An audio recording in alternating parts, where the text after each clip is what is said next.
নমস্কার, আমি অর্ণব। আচ্ছা, আমায় বলুন তো, বন্ধুরা কি কি করতে পারে বন্ধুদের জন্য? বিপদে পাশে দাঁড়াতে পারে, দুঃখের দিনে চোখের জল মুছে দিতে পারে, সামান্য সাফল্যেই গর্বে ডগমগ হয়ে পিঠ চাপড়ে দিতে পারে, অভাবের দিনে মুখে খাবার তুলে দিতে পারে, আবার অত্যাচারে অত্যাচারে থিতি বিরক্তও করে দিতে পারে। হ্যাঁ, কেউ কেউ পিঠে ছুরিও মারতে পারে, আবার আমাদের ছুঁড়ে দেওয়া ছুরি নিজেদের পিঠে গেঁথে নিয়ে আমাদের জীবন থেকে হাসতে হাসতে সরেও যেতে পারে। আমাদের আজকের গল্প দুজন বন্ধুকে নিয়েই। কেমন বন্ধু ছিল তারা? গল্পটা শুনেই দেখা যাক। শুরু হচ্ছে আমার আজকের নিবেদন, শ্রদ্ধেয় প্রভাত কুমার মুখোপাধ্যায়ের গল্প বাল্য বন্ধু। পৌষ মাস। ঠিক সন্ধ্যার সময় এক ব্যক্তি কালীঘাটের ট্রাম হইতে ভবানীপুর থানার সম্মুখে নামিয়া পড়িল। তাহার মাথায় আলবার্ট টেরি, গায়ে একজোড়া বাদামি রঙের শাল, পায়ে ফুল মোজার ওপর পামশু, হাতে একগাছি রূপ বাঁধানো বেতের ছড়ি। বয়স 30-এর কাছাকাছি হইবে। তাহার পর প্রায় 10 মিনিট কাল পদচালনা করিয়া লোকটি প্রাসাদোপম এক বৃহৎ বাসভবনের বহির্দ্বারে আসিয়া উপস্থিত হইল। দারোয়ানকে জিজ্ঞাসা করিল, বাবু হ্যাঁ? দারোয়ান তাহার সেই সুপুষ্ট গোপজোড়াটিতে অঙ্গুলি চালনা করিতে করিতে বাবুটির পানে 8 মিনিট কাল চাহিয়া থাকিয়া বলিল, নেই হ্যাঁ। লোকটি বলিল, বাবু কাহা গয়া? দারোয়ান কথাটি কানেও তুলিল না, পার্শ্বপ্রবিষ্ট খানসামার সহিত গল্প করিতে লাগিল। বড়লোকের বাড়িতে যাহারা মোটর কার বা জুড়ি গাড়ি বা অন্তত নিজস্ব কম্পাস গাড়িতে চড়িয়া আসিয়া উপস্থিত হয়, তাহাদের দেখিয়া দারোয়ানেরা উঠিয়া দাঁড়ায়, সেলাম করে। যাহারা ঠিকা গাড়িতে যায় তাহাদেরও কতকটা খাতির করে, কিন্তু যাহারা পায়ে হাঁটিয়া যায় তাহাদিগকে মানুষ বলিয়াই গণ্য করে না। লোকটি কিয়ৎক্ষণ অপেক্ষা করিয়া বলিল, দারোয়ানজি, বাবু কাহা? বাবুটির বিনয় দেখিয়া দারোয়ানের অনুগ্রহ হইল। বলিল, বাবু मैदान में हवा खाने को गया है, काहे कुछ काम है? হ্যাঁ, बहुत जरूरी काम है। आप कौन है? बाबू हमको पहचानते हैं, बैठिएगा, आइए। বলিয়া দারোয়ান গজেন্দ্র গমনে অগ্রসর হইয়া বাবুটিকে ভিতরে লইয়া গেল। বাগান পার হইয়া বহির্বাটির প্রশস্ত বারান্দা। সে বারান্দার একদিকে একটি কক্ষ, অপর প্রান্তে দ্বিতলে উঠিবার সোপানো বলি। কক্ষ হইতে একখানি চেয়ার বাহির করিয়া বাবুটিকে দারোয়ান সেই বারান্দায় বসাইল। বাবু জিজ্ঞাসা করিল, বাবু কো আনে মে দের হোগা? নেই নেই, আপ জলদি আবেঙ্গে, বলিয়া দারোয়ান সকার্যে গেল। প্রায় 20 মিনিট অপেক্ষা করিবার পর গৃহস্বামী সন্ধ্যা ভ্রমণ করিয়া ফিরিলেন। আগন্তুক তাহাকে দেখিয়া দাঁড়াইয়া উঠিল। গৃহস্বামী বলিলেন, কে? ক্ষীণ স্বরে উত্তর হইল, আমি। আলোক আগন্তুকের পশ্চাতে ছিল। গৃহস্বামী সেই প্রায় অন্ধকারে তাহার পানে নিরীক্ষণ করিতে লাগিলেন। আগন্তুক তখন বলিল, বিপিনদা, চিনতে পারলে না? বিপিনবাবু বলিয়া উঠিলেন, নলিনী, তাই বলো। এসো এসো, কখন এলে? এই কতক্ষণ। চলো ওপরে চলো, বলিয়া নলিনীর হাতটি ধরিয়া তিনি ওপরে লইয়া গেলেন। একটি বিদ্যুৎ আলোকিত সুসজ্জিত কক্ষে গিয়া উভয়ে উপবেশন করিলেন। ভৃত্য আসিয়া বিপিনবাবুর বুট খুলিয়া চটি জুতা পরাইল, অলস্টার খুলিয়া লইয়া আলোয়ান গায়ে জড়াইয়া দিল, শালের পাগড়ি মস্তক হইতে স্থানান্তরিত করিল। তারপর নলিন, খবর কি বলো? কতদিন তো এদিকে আসনি, মনেই পড়ে না তোমার। শেষবার যা এসেছিলে আমার বোধহয় 2 বছর কি 3 বছর হবে। কালীঘাটের ফেরতা বৌমাকে খুকিকে নিয়ে একবার একদিন এসেছিলে, মনে পড়ে? তা খুকি কেমন আছে? ভালো আছে, তারপর একটি ছেলেও হয়েছে। বটে, বেশ বেশ। কতদিনের হলো? 2 বছরের হয়েছে। দেখো, এ খবরটা পর্যন্ত আমাকে দাওনি, অথচ এক সময় ছিল যখন তোমায় আমায় প্রতিদিন অন্তত একটিবার করে দেখা না হলে দিনটি অন্ধকার মনে হতো। এই বাড়ির প্রত্যেক ঘর, বাগান, আস্তাবল পর্যন্ত ছেলেবেলায় দুজনে তোল পার করে বেরিয়েছি। ও কি দুষ্টুই না ছিলাম আমরা, বলিয়া বিপিনবাবু হাহা করিয়া হাসিতে লাগিলেন। নলিনী সেই হাসিতে যোগ দেওয়ার চেষ্টা করিয়া বলিল, আর আজ তোমার দারোয়ানটা বললে, বাবু আপ কন হ্যায়? আরে ওর আর কি অপরাধ বলো, তোমার যেমন ঘন ঘন যাতায়াত, ও বেচারা 1 বছর বহাল হয়েছে বই তো নয়। যাকে সে কথা থাক, বৌমা ভালো আছেন তো? একটু চা খাবে? বলিয়া বিপিনবাবু ভৃত্যকে ডাকিয়া 2 পেয়ালা চা আনিতে আদেশ করিলেন। চা পান করিতে করিতে বিপিনবাবু বলিলেন, এখনো সে সকল পুরোদমে চলছে নাকি? নলিনী লজ্জায় মস্তক অবনত করিল। বিপিনবাবু গম্ভীরভাবে বলিলেন, দেখো নলিনী, ও সবগুলো ছাড়ো, বয়স হলো, এখন আর নবা ছোকরাটি তো নও, ছেলেপিলের বাপ হয়েছ, যা করেছ তা করেছ, আর এসব কেন? একেবারে না ছাড়তে পারো ক্রমে পরিমাণ কমাও, কমাতে কমাতে শেষে একবারে বন্ধ করে দিও। নলিনী আকুল নয়নে বলিল, দেখো বিপিনদা, আমার কি অসাদ আমি ছাড়ি, কিন্তু পেরে উঠি নেছে।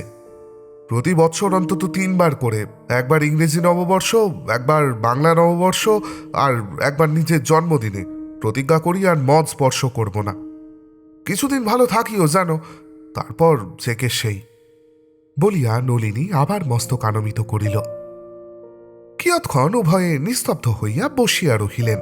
শেষে বিপিনবাবু বলিলেন, দেখো, তুমি যদি ছাড়তে চাও তাহলে শুধু মদ ছাড়ব প্রতিজ্ঞা করিলেই হবে না, দলটি পর্যন্ত ছাড়তে হবে। সেই দলে মিশবে, অথচ প্রতিজ্ঞাটিও বজায় থাকবে, এ অসাধ্য, অসম্ভব। দলটি ছাড়ো। তাই ছাড়ব। 1 সপ্তাহ ওদিকে মোটে যায়নি। আমি আজ 1 সপ্তাহ মদ খাইনি, তা জানো বিপিনদা? এবারে সত্যি সত্যি ছাড়তে পারলাম নাকি অন্য অন্য বার যেমন হয়েছে এবারও তেমনই হবে, সে কথা এখনই বলতে পারি নে। নিজের প্রতি বিশ্বাস হারিয়েছি জানো, নিজেকে বেঁধে রেখেছি বলে অসহ্য যন্ত্রণা ভোগ করছি।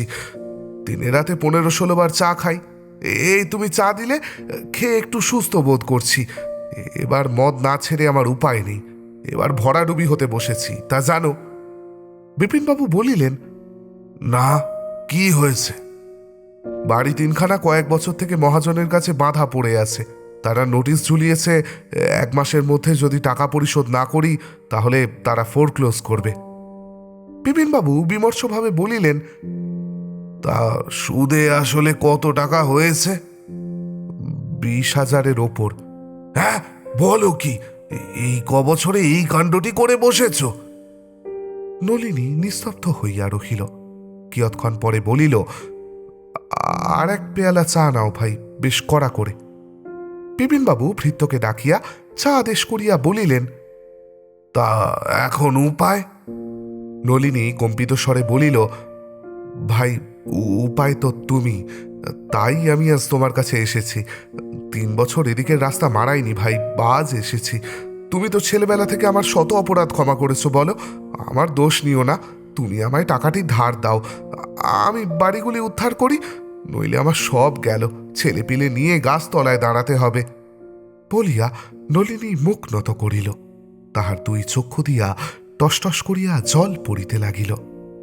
বিপিনবাবু অন্যদিকে মুখ ফিরাইলেন। চা আসিল। পান করিতে করিতে নলিনী তাহার বাল্যবন্ধুর পানে চাহিয়া তাহার মনের গতি বুঝিবার চেষ্টা করিতে লাগিল। বিপিনবাবু যেন একটু অন্য মনস্ক। চা পান শেষ করিয়া নলিনী বলিল, বিপিনদা, কি বলো, আমি শুধু হাতে টাকা যাচ্ছি নে, তুমি বাড়িগুলি বন্ধক রাখো, রেখে টাকা দাও। বলিয়া সে বিপিনবাবুর মুখপানে আকুল দৃষ্টিতে চাহিয়া রহিল। বিপিনবাবু ফিরিয়া ধীরে ধীরে বলিলেন, একটি গর্ত কেটে অন্য গর্ত বুঝিয়ে কি লাভ? তার চেয়ে বরং একখানি ভাড়াটে বাড়ি বিক্রি করে দাও না কেন? তাতে কুলোবে না বিপিনদা। ভাড়াটে 2খানা বাড়ি যদি বিক্রি করা যায় তাহলে হতে পারে বটে, বরং 1,000-5 টাকা উদ্বৃত্তও থাকে, কিন্তু তারপর বাড়ি 2খানার ভাড়া থেকে ধরো আমার সংসার খরচটা তো চলে যায়। আমি তো প্রতিজ্ঞা করেছি এই গোলমালটা চুকে গেলেই পৈতৃক ব্যবসা আরম্ভ করব। বাবা তো এই দালালি করেই যেমন করে হোক মাসে 1,500 টাকা রোজগার করেছেন। তিনি যাদের সাথে কাজ করতেন আমি সেই সব সাহেবদের সঙ্গে একদিন দেখাও করেছি। বাবার নাম শুনে তারা সকলে আমাকে উৎসাহ দিয়েছেন। তবু অনিশ্চিতের উপর নির্ভর করাটা ঠিক নয়, জানো তো। মনে করো আমি যদি 2 দিন পর মরে যাই, আমার ছেলেপিলে খাবে কি বলো? বাড়ি 2খানি যতদিন আছে ততদিন মোটা ভাত কাপড়ের জন্য কোনো ভাবনা নেই। তাছাড়া আরও একটি কথা, পৈতৃক নগদ যা কিছু পেয়েছিলাম সবই তো বদখেয়ালিতে উড়িয়ে দিয়েছি। পৈতৃক বাড়ি দুখানাও যাবে, এ কথাটা ভাবতে বড় প্রাণে লাগে। তা ঠিক, বলিয়া বিপিনবাবু ঘড়ির পানে দৃষ্টি করিলেন। চেয়ারের ওপর একবার এপাশ একবার ওপাশ করিলেন, যেন একটা অস্থিরতা আসিয়া পড়িয়াছে। নলিনী বলিল, কি বলো, টাকাটা দেবে? টাকা না, বলিয়া বিপিনবাবু পুনরায় ঘড়ির পানে চাহিলেন। উঠিয়া দেওয়ালের নিকট একটি দেরাজ ছিল, সেটা টানিয়া কি যেন হাতড়াইতে লাগিলেন। শেষে তাহার মধ্য হইতে এখানে চিঠি বাহির করিয়া আনিয়া মনোযোগের সহিত পাঠ আরম্ভ করিলেন। চিঠি পড়া শেষ হইলে ভৃত্যকে ডাকিয়া বলিলেন, গাড়ি যত্নে বলো, রমেশবাবুকে উহা আমরা নেওতা হ্যায়। নলিনী এতক্ষণ বিষণ্ণ মনে অপেক্ষা করিতেছিল, এইবার বলিল, বিপিনদা তুমি কি বলো, বাড়ি দুখানা বিক্রি করে দেনা শোধ করি, বাকি টাকাগুলো বছর খানেকের মধ্যে উড়িয়ে দিই, তারপর অর্থাভাবে মুটেগিরি করি, সেই কি তোমার ইচ্ছে? বিপিনবাবু অন্যদিকে চাহিয়া বলিলেন, কত টাকা বললে যেন? এই 21,000 টাকা দেনা শোধ করার জন্য, আর 1,000 টাকা দালালি ব্যবসাটার গোড়াপত্তনের জন্য দরকার, এই 25,000। বিপিনবাবু কেবলমাত্র বলিলেন, হ্যাঁ। নলিনী বলিল, ভাই তুমি আমার বাল্য বন্ধু, এটুকু উপকার কি তোমার কাছে আমি প্রত্যাশা করিতে পারি নে? ব্যাংকে তোমার কত লাখ লাখ টাকা পড়ে পড়ছে, 4-5% বেশি তো সুদ পাও না। আমার মহাজনেরা শতকরা 1 টানা মাসে সুদ নেয়, আমি সেই সুদই তোমায় দেবো। প্রতি বছরের সুদ আসলে গিয়ে মিশবে। আমার বাড়ি 3খানার যা দাম, 10 বছরে সুদে আসলেও ততদূর উঠবে না। তোমার টাকা মারা যাবে না ভাই। বিপিনবাবু ভৃত্যকে ডাকিয়া নিমন্ত্রণে যাইবার জন্য কোন কোন বস্ত্রাদি বাহির করিতে হইবে তাহাই নির্দেশ করিতে লাগিলেন। তাহার ভাবগতি দেখিয়া অবশেষে নলিনী বলিল, দেখো বিপিন, তোমার মনের কথা আমি বুঝতে পেরেছি। তুমি ভাবছ এতগুলো টাকাই মাতার লোকটাকে ধার দেব, সজ্জা করবে তা মা গঙ্গাই জানেন। অথচ নালিশ করে বাড়িগুলো বিক্রি করে দেওয়া, সেও তো চক্ষু লজ্জা। বাল্য বন্ধু, তাকে ভিটেমাটি ছাড়া করলে লোকেই বা বলবে কি? আচ্ছা ভাই, আমি অন্য একটা প্রস্তাব করছি। বাড়ি 3খানা আমি 5 বছরের মেয়াদে তোমাকে কটকবালা লিখে দিচ্ছি। যেদিন 5 বছর শেষ হবে সেদিন বা তার আগে সুদে আসলে তোমার সমস্ত টাকা আমি পরিশোধ করতে পারি তো উত্তম, বাড়ি আমার থাকবে। না পারি, বাড়ি তোমার হয়ে গেল। ডিক্রিচারির হাঙ্গামা তোমায় পোয়াতে হবে না, কি বলো? এতক্ষণে যেন বিপিনবাবুর অন্যমনস্ক ভাবটা ঘুছিল। ভৃত্য আসিয়া বলিল, শয়নকক্ষে বস্ত্রাদি প্রস্তুত। বিপিনবাবু বলিলেন, আমি তোরা দের হ্যায়। দারোয়ান আসিয়া সংবাদ দিল কারি জোতা হইয়াছে। তাহাকে বলিলেন, আমি 0.5 ঘন্টা দের হ্যায়। নলিনীর মনে ভরসা হইল। তখন 0.5 ঘন্টা ধরিয়া দুইজনে অনেক কথাবার্তা হইল। বিপিনবাবু টাকা দিতে স্বীকৃত হইলেন। নলিনী বলিলেন, আমি দালালি ব্যবসা করে যা কিছু উপার্জন করব বিপিনদা, সমস্তই ঋণ শোধ করব। সংসার খরচ আমি বাড়ি দোকানার ভাড়া থেকেই চালিয়ে নেব, যেমন করে হোক। আমার তো খুব আশা হয় বছর 3 হলেই টাকাটা শোধ হয়ে যাবে। তবুও আরো 2 বছর হাতে নিয়ে রাখলাম। না না না, এবার আমার খুব শিক্ষে হয়ে গেছে। ঠেকে শিখলাম দাদা, ঠেকে শিখলাম। মদ আমার কাছে আজ থেকে গোরক্ত ব্রহ্ম রক্ত। নাক্ষত কানমোলা যদি আমি আর মদের ত্রিসীমানায় যাই, যে রাস্তায় মদের দোকান সেই রাস্তা দিয়েই নলিনী শর্মার হাঁটবে না। আর 1 পেয়ালা চা হুকুম করো না। সপ্তাহ মধ্যেই সমস্ত ঠিকঠাক হইয়া গেল। দলিলাদিও রেজিস্ট্রি হইল। 5 বছর অতীত হইয়া গিয়াছে। বউবাজারে একটি গলির ভিতর নাতিবৃহৎ একখানি দ্বিতল অট্টালিকা, ইহা নলিনীর পৈতৃক বাসভবন। পৌষ মাস, বেলা 9টা বাজিয়াছে। উপরতলার একটি কক্ষে তক্তপোষের ওপর মলিন ছিন্ন শয্যায় নলিনী স্ত্রী হেমাঙ্গিনী তাহার পীড়িত শিশুপুত্রকে কোলে লইয়া বসিয়া আছে। গায়ে ছিটের দোলাই বাঁধিয়া একটি 9 বৎসরের বালিকা কক্ষখানির সর্বত্র চঞ্চলভাবে ঘুরিয়া বেড়াইতেছে এবং মাঝে মাঝে মার কাছে আসিয়া বলিতেছে, কি খাবো মা? কক্ষখানিতে দৈন্যদশা যেন মূর্তিমতী। নামে হেমাঙ্গিনী হইলেও যুবতীর গায়ে কোথাও 1 তোলা সোনাও নাই, কিন্তু পূর্বে ছিল। গহনার কালি এখনো গায়ে আছে। এবং কেমন করিয়া গহনাগুলি একে একে গিয়াছে তাহারও ইতিহাস অভাগিনীর বক্ষে, পৃষ্ঠে, বাহুতে মুদ্রিত হইয়া আছে। এমনকি শেষ আঘাতের ক্ষত এখনো ভালো করিয়া শুকায় নাই। বালিকা ক্রমে কান্নার সুর ধরিল।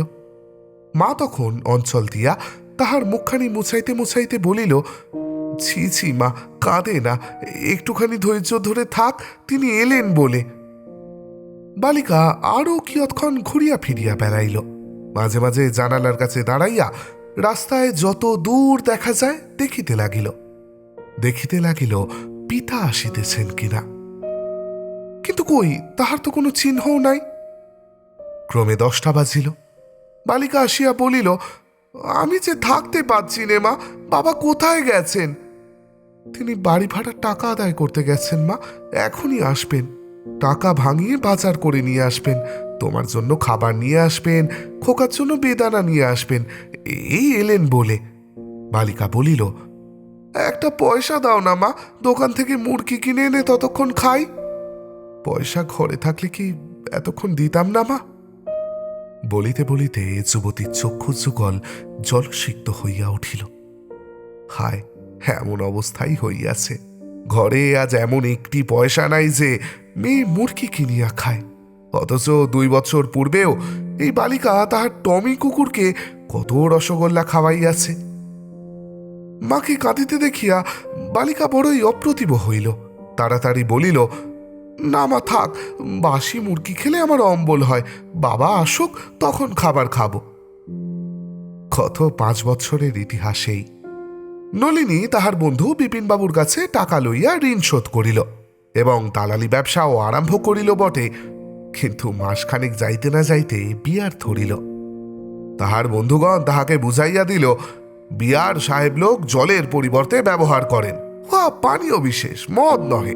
বিয়ার পান করিলে প্রতিজ্ঞাভঙ্গ হইবে না। বৎসর পূর্ণ হইবার পূর্বেই বিয়ারের পালা শেষ হইল। প্যাকিং কেসে গৃহ ভরিয়া উঠিল। খালি বোতল বিক্রয় করিয়া বাড়ির ভৃত্য যা জমাইয়াছিল তাহা দিয়া সে স্ত্রীর জন্য একজোড়া সোনা শাখা গড়াইয়া দিল। 1 বছর দালালি ব্যবসায় নলিনী কিছু কিছু উপার্জন করিয়াছিল বটে, কিন্তু ঋণের একটি পয়সাও পরিশোধ হয় নাই। পর বৎসর নলিনীর দালালি ব্যবসাও খলায় পাথর বাঁধা অসহায় বিড়াল শাবকের মতো আসল মদের পাথারে ডুবিয়া প্রাণ হারাইল। সে বৎসর শেষে ব্যবসায়ের মূলধনের আরেকটি পয়সাও অবশিষ্ট রহিল না। ইহার পর নলিনী কয়েক মাস অর্থাভাবে বিদেশি বর্জন করিল। বলিতে লাগিল, বিলাতি অপেক্ষা কান্ট্রি অনেক ভালো, লিভার খারাপ করে না। কিন্তু স্বদেশী ব্রতে সমান নিষ্ঠা চিরদিন কাহারও থাকে না। সময়ে বিলাতি এবং অসময়ে দেশি চলিতে লাগিল। বাড়ি 2খানের ভাড়া হইতে যাহা আসে, সংসার খরচ নির্বাহের পর আর বড় কিছু থাকে না। সুতরাং মদ্য ও তাহার আনুষঙ্গিক ব্যাপারগুলির ব্যয় নির্বাহক্রমে নলিনী তাহার আংটি, ঘড়ি, চেন, এমনকি ছড়ি, ছাতার বাট হইতে রূপা খুলিয়া বিক্রয় করিতে লাগিল। ক্রমে আলমারি, টেবিল, ল্যাম্প প্রভৃতিও গেল। এইরূপে 3য় বর্ষ শেষ হইল। ঋণ ও তাহার সুদ গোকুলে বাড়িতে লাগিল। 4র্থ বৎসরের প্রারম্ভে স্ত্রীর অলঙ্কারগুলির প্রতি নলিনীর দৃষ্টি পড়িল। অসহায়া অবলা আপত্তি করিতে গিয়া মার খাইয়া চোখের জলে মাটি ভিজাইয়া একে একে সবগুলি বাহির করিয়া দিতে লাগিল। এই রূপে 5 বর্ষ পূর্ণ হইল।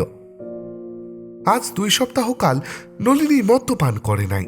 স্ত্রীর মস্তকে হস্ত রাখিয়া দিব্য করিয়াছে, আর জীবনে কখনো করিবে না। মাসের প্রথমে বাড়ি ভাড়ার টাকা আদায় করিয়া মাসের উপযোগী চাউল প্রভৃতি কিনিয়া রাখিত, তাই গত রাত্রেও আহার জুটিয়াছে। কিন্তু আজ চাউল না আসিলে হাঁড়ি চড়িবে না। গির্জার ঘড়িতে ঠং ঠং করিয়া 11টা বাজিল। ঝি, এটি পৈতৃক আমলের পুরাতন ঝি, তাই আজিও পলায় নাই। আসিয়া বলিল, বৌমা, কয়লা ধরব কি? বাবু তো এখনো এলেন না। হেমাঙ্গিনী বলিল, ধরাওকে ততক্ষণ। গা, বাবু এত দেরি করছেন কেন? আমি তো বাবা ভালো বুঝছি নে। মলুমদা কি কটুটোলা 2 কোষ 10 কোষ নয়, সেই প্রাতকালে বেরিয়েছেন, এখনো দেখা নেই। হাতে নগদ টাকা পেয়ে আবার জগন্নাথ চার দোকানে ঢুকলেন নাকি?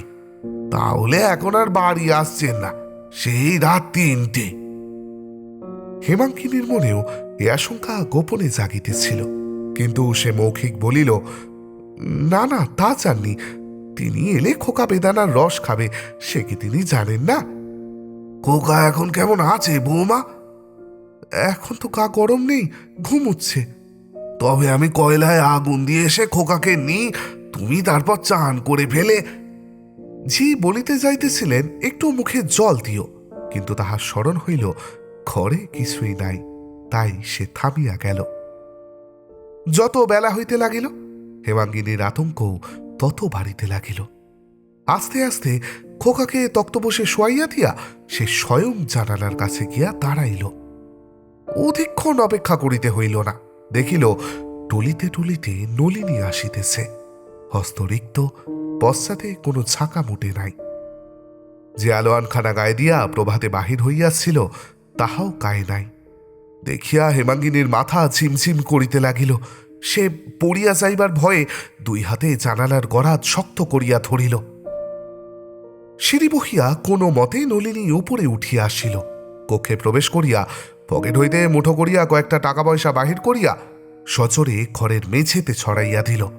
জড়িত স্বরে বলিল, নাও, জিগে জিগে পাঠিয়ে দাও, আমি শুলাম। বলিয়া দরাম করিয়া মেঝের উপর পড়িল।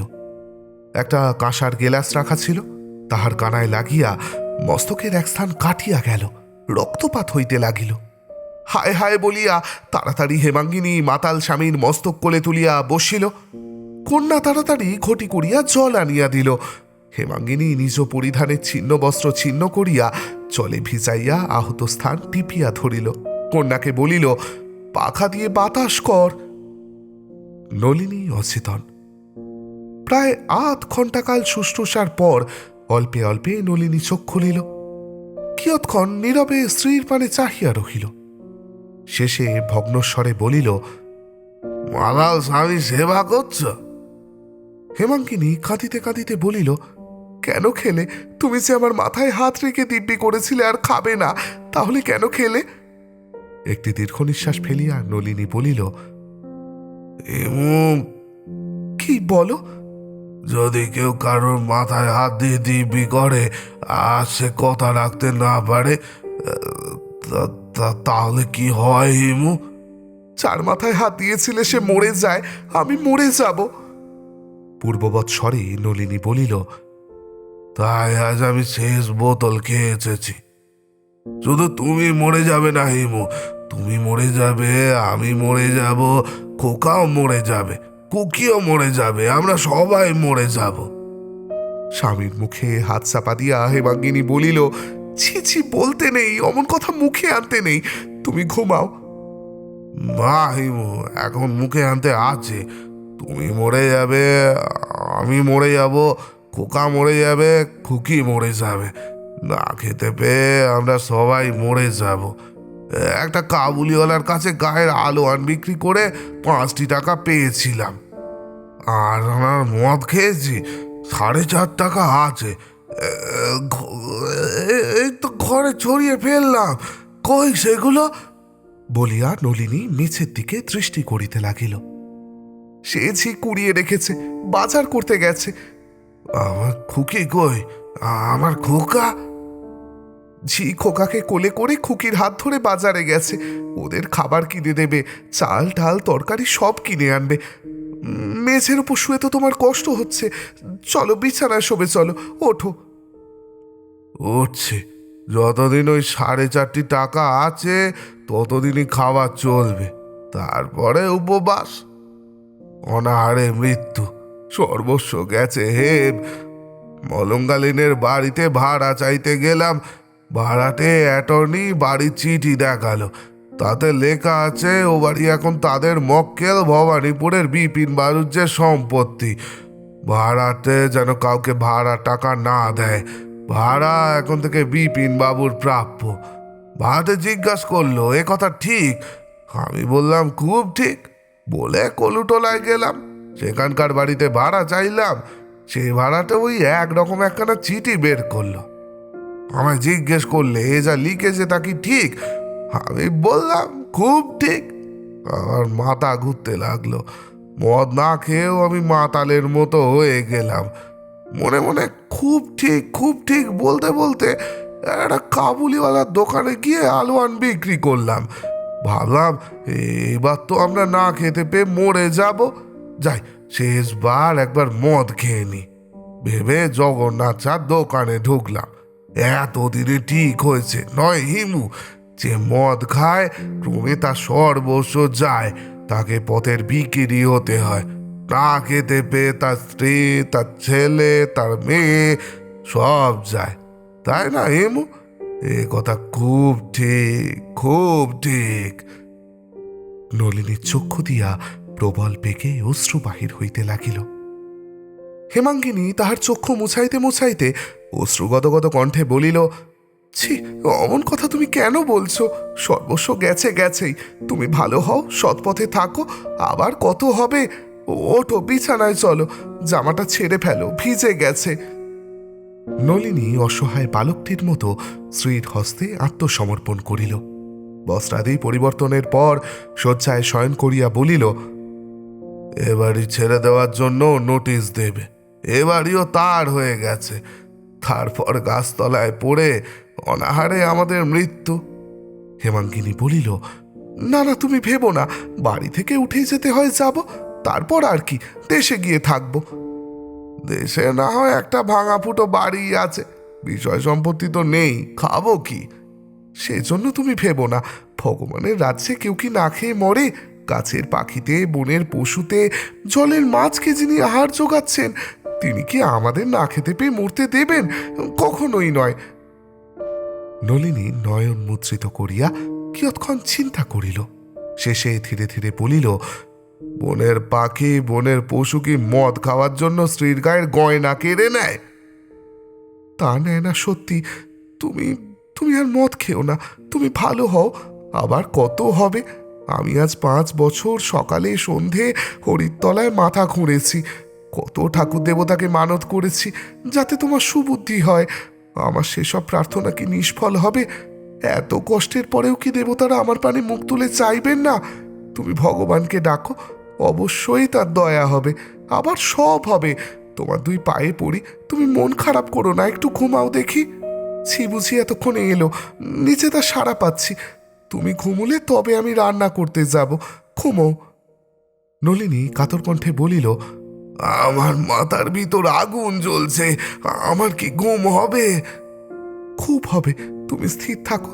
খুকি খাবার খেয়ে এসে তোমার পায়ে হাত বুলবে। এখন আমি এক হাতে তোমার মাথায় হাত বুলিয়ে দিই, এক হাতে পাখার বাতাস করি। বলিয়া হেমাঙ্গিনী সেইরূপ করিতে লাগিল।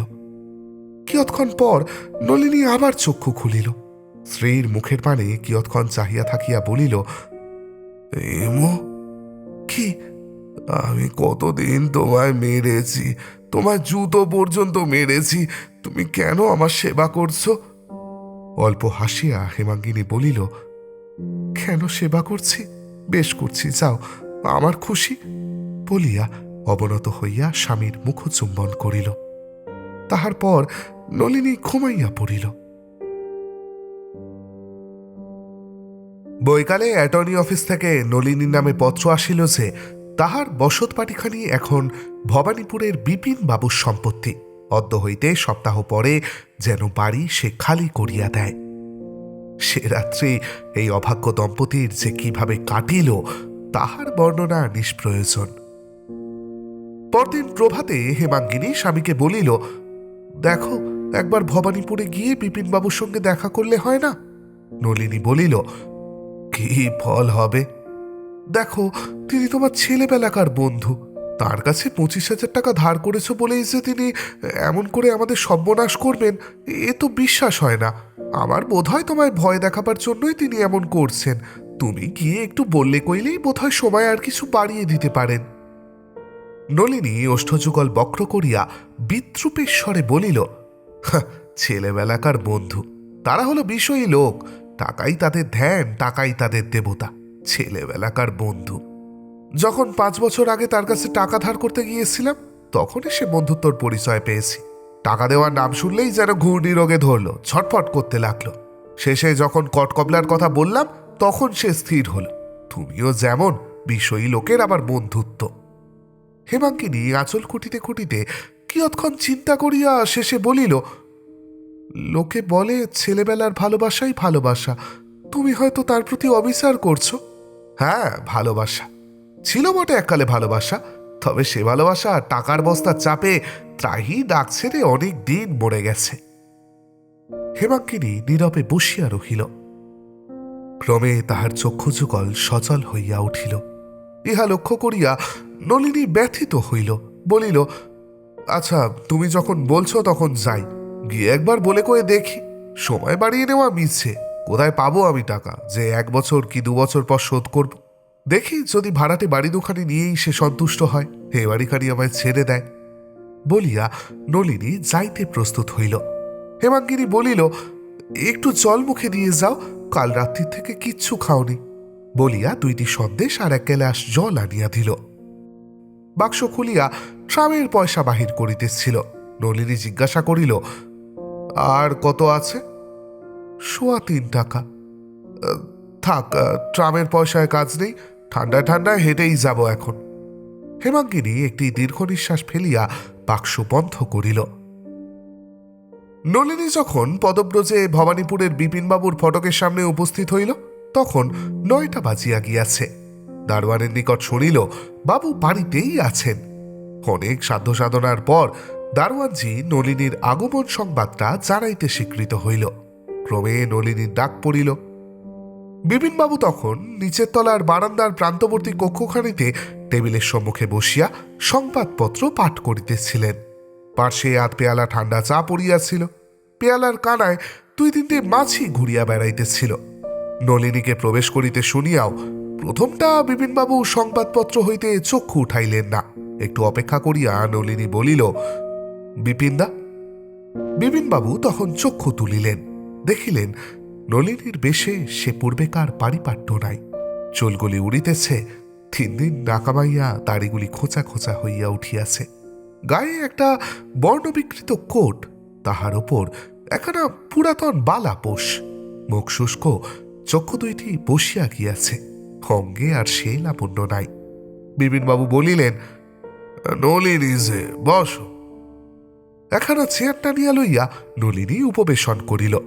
বিপিনবাবু আবার সংবাদপত্রে মগ্ন হইলেন। নলিনী নীরবে অপেক্ষা করিতে লাগিল। এইরূপ প্রায় 5 মিনিট কাটিল। বিপিনবাবু তখন সংবাদপত্রখানা টেবিলের ওপর ফেলিয়া স্থির দৃষ্টিতে নলিনীর পানে চাহিয়া রহিলেন। তারপর কি মনে করে? নলিনী বলিল, তুমি আমার মনের কথা বুঝতে পারছো না? আগে তো পারতে। বিপিনবাবুর ওষ্ঠযুগলে গোপন অন্তরালে বিদ্রুপের একটু হাস্যরেখা দেখা গেল কি? বোধ হয় না, নলিনীরই ভ্রম। উত্তরে বিপিনবাবু মাত্র বলিলেন, ছেলে পিলে সব ভালো আছে তো? ভালো আছে, আজ তাদেরই জন্য তোমার কাছে দরবার করতে এসেছি, নিজের জন্য আসিনি। চেয়ারের পৃষ্ঠে হেলিয়া পড়িয়া একটু টানিয়া টানিয়া বিপিনবাবু বলিলেন, ব্যাপার কি? তুমি জানো না ব্যাপার কি? তুমি না বললে আমি জানবো কেমন করে? বাড়ি 3খানা কি যাবে? ভ্রুকুঞ্চিত করিয়া বিপিনবাবু বলিলেন, কোন বাড়ি, কোথায় যাবে? নলিনীর আর সহ্য হইল না। আত্মসংবরণে অক্ষম হইয়া উত্তেজিত স্বরে বলিয়া উঠিল, ন্যাকামি রেখে দাও না। কোন বাড়ি তুমি জানো না? কোথায় যাবে তাও তুমি জানো না? মানি তোমার লাখো লাখো টাকা, 200-400 কারবার, তাই বলে সে কটকবালার দোহাই দিয়ে আমার বাড়ি 3খানি উদরস্থ করে ফেলেছ, অথচ এসব কিছুই মনে নেই। এ কথা তুমি তামা তুলসী ছুঁয়ে বললেও আমি বিশ্বাস করব না। আমি নির্বোধ বটে, কিন্তু অতটাও বোধ হয় নই। বলিতে বলিতে নলিনীর চক্ষু 2টি অস্বাভাবিকভাবে উজ্জ্বল হইয়া উঠিল। তাহার ওষ্ঠযুগল অকারণে স্পন্দিত এবং নাসিকা বারংবার স্ফীত হইতে লাগিল। নলিনীর এই আকস্মিক ঔদ্ধত্যে বিপিনবাবুর মুখ অপ্রসন্ন হইয়া উঠিল। তিনি যেন কিছু বলিবেন মনে হইল, কিন্তু আত্মসংবরণ করিলেন। খোলা জানালা পথে বাহিরের বাগানের পানে নীরবে চাহিয়া রহিলেন। কিয়ৎ পরে ভৃত্য আসিয়া চায়ের পেয়ালা উঠাইয়া জিজ্ঞাসা করিল, আচ্ছা আনব কি? বিপিনবাবু বলিলেন, না, ভৃত্য পেয়ালা লইয়া গেল। তিনি তখন দেরাজ টানিয়া চুরুট বাহির করিয়া নিচে একটি ধরাইলেন। নলিনী চুরুট খাইবে কিনা জিজ্ঞাসা করিলেন। চুরুট টানিতে টানিতে বিপিনবাবু নলিনীর দিকে ফিরিয়া বলিলেন, তা বাড়ির কথা কি জিজ্ঞেস করছিলে? নলিনী বলিল, জিজ্ঞেস করছিলাম যে 25,000 টাকা তোমার কাছে ধার নিয়েছিলাম বলে কি আমার 3খানি বাড়ি যাবে? দলিলে সেরকম কথাই লেখা ছিল নাকি? দলিলে লেখা তা আমি জানি, শাইলক মশাই, দলিলে লেখা ছিল বলেই কি পাউন্ড অফ ফ্লেশ আদায় করে নিতে হবে? এই নতুন সম্বোধনে বিপিনবাবুর মুখ আবার অপ্রসন্ন হইল। বিদ্রুপের স্বরে বলিলেন, টাকা সুদে আসলে কত দাঁড়িয়েছে তা তুমি হিসেব করেছ? করেছি। কত? প্রায় 45,000। তুমি আমাকে শাইলক বলে গাল দিয়েছ। আমি যে শাইলক নই তার প্রমাণ আমি তোমায় দিচ্ছি। তোমার বাড়ি 3খানার এখন বাজার দাম কত হতে পারে বলে মনে করো? এ 5 বছরে কলকাতার বাড়ির দাম প্রায় দ্বিগুণ বেড়েছে। আমার 3খানা বাড়ির দাম এখন অন্তত 50,000 টাকা, সম্ভবত আরো বেশি। দলিলে যে 5 বছরের মেয়াদ ছিল তা খেলাপ হয়ে গেছে। এখন তুমি লাখ টাকা দিলেও ও বাড়ি 3খানি আমি তোমাকে ফিরিয়ে দিতে আইনত বাধ্য নই, তাই তো? না, তা নও। আচ্ছা, তুমি আমায় 45,000 টাকা দাও, আমি বাড়ি 3খানা দিচ্ছি। কেমন, শাইলক হলে সে রাজি হতো? নলিনী অধপতনে বসিয়া রহিল। ছে নলিনী, কেবল রাগতেই জানো, কেবল কাটা কাটা কথা বলতেই শিখেছ, মাথা একটুও খেলে না। বলিলে না কেন? আচ্ছা, বাড়ি 3খানি বিক্রি করে তোমার 45,000 টাকা কেটে দিয়ে 5,000 টাকা দাও।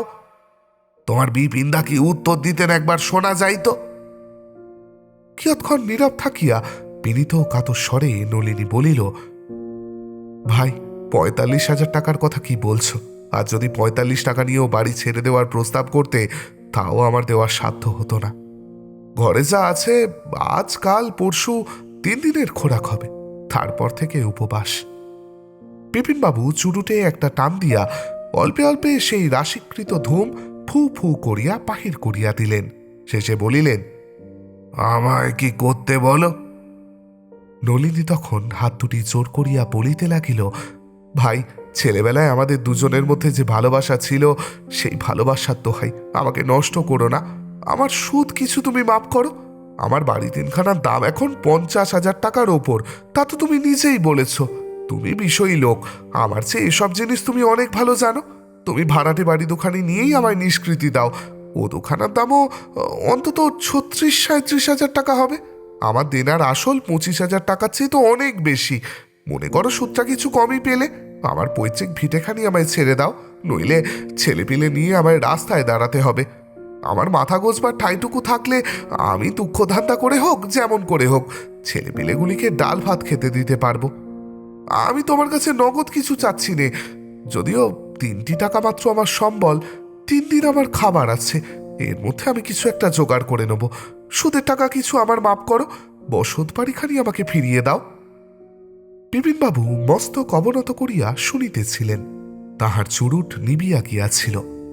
নলিনীর বাক্য শেষ হইলে একবার জানালার বাহিরে বাগানের পানে, একবার নলিনীর পানে চাহিয়া চুরুটটি ধরাইয়া আবার বাগানের পানে মুখ ফিরাইয়া বলিতে লাগিলেন, দেখো, তুমি তোমার ছেলেপিলের কথা বললে, সেই রকম আমারও তো ছেলেপিলে আছে। আমরা খাটি খুঁটি রোজগার পাতি করি, সে তো আমাদের ছেলেপিলেদের জন্যই।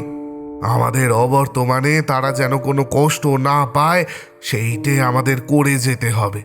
সুতরাং তাদের প্রতি আমার একটা গভীর কর্তব্য রয়েছে। আমার বাপ পিতামহ যা বিষয়ে আশয় দিয়ে গেছেন, সেই সব বাড়িয়ে গুছিয়ে আমি আবার আমার ছেলেপিলেদের দিয়ে যাব, এই আমার কর্তব্য।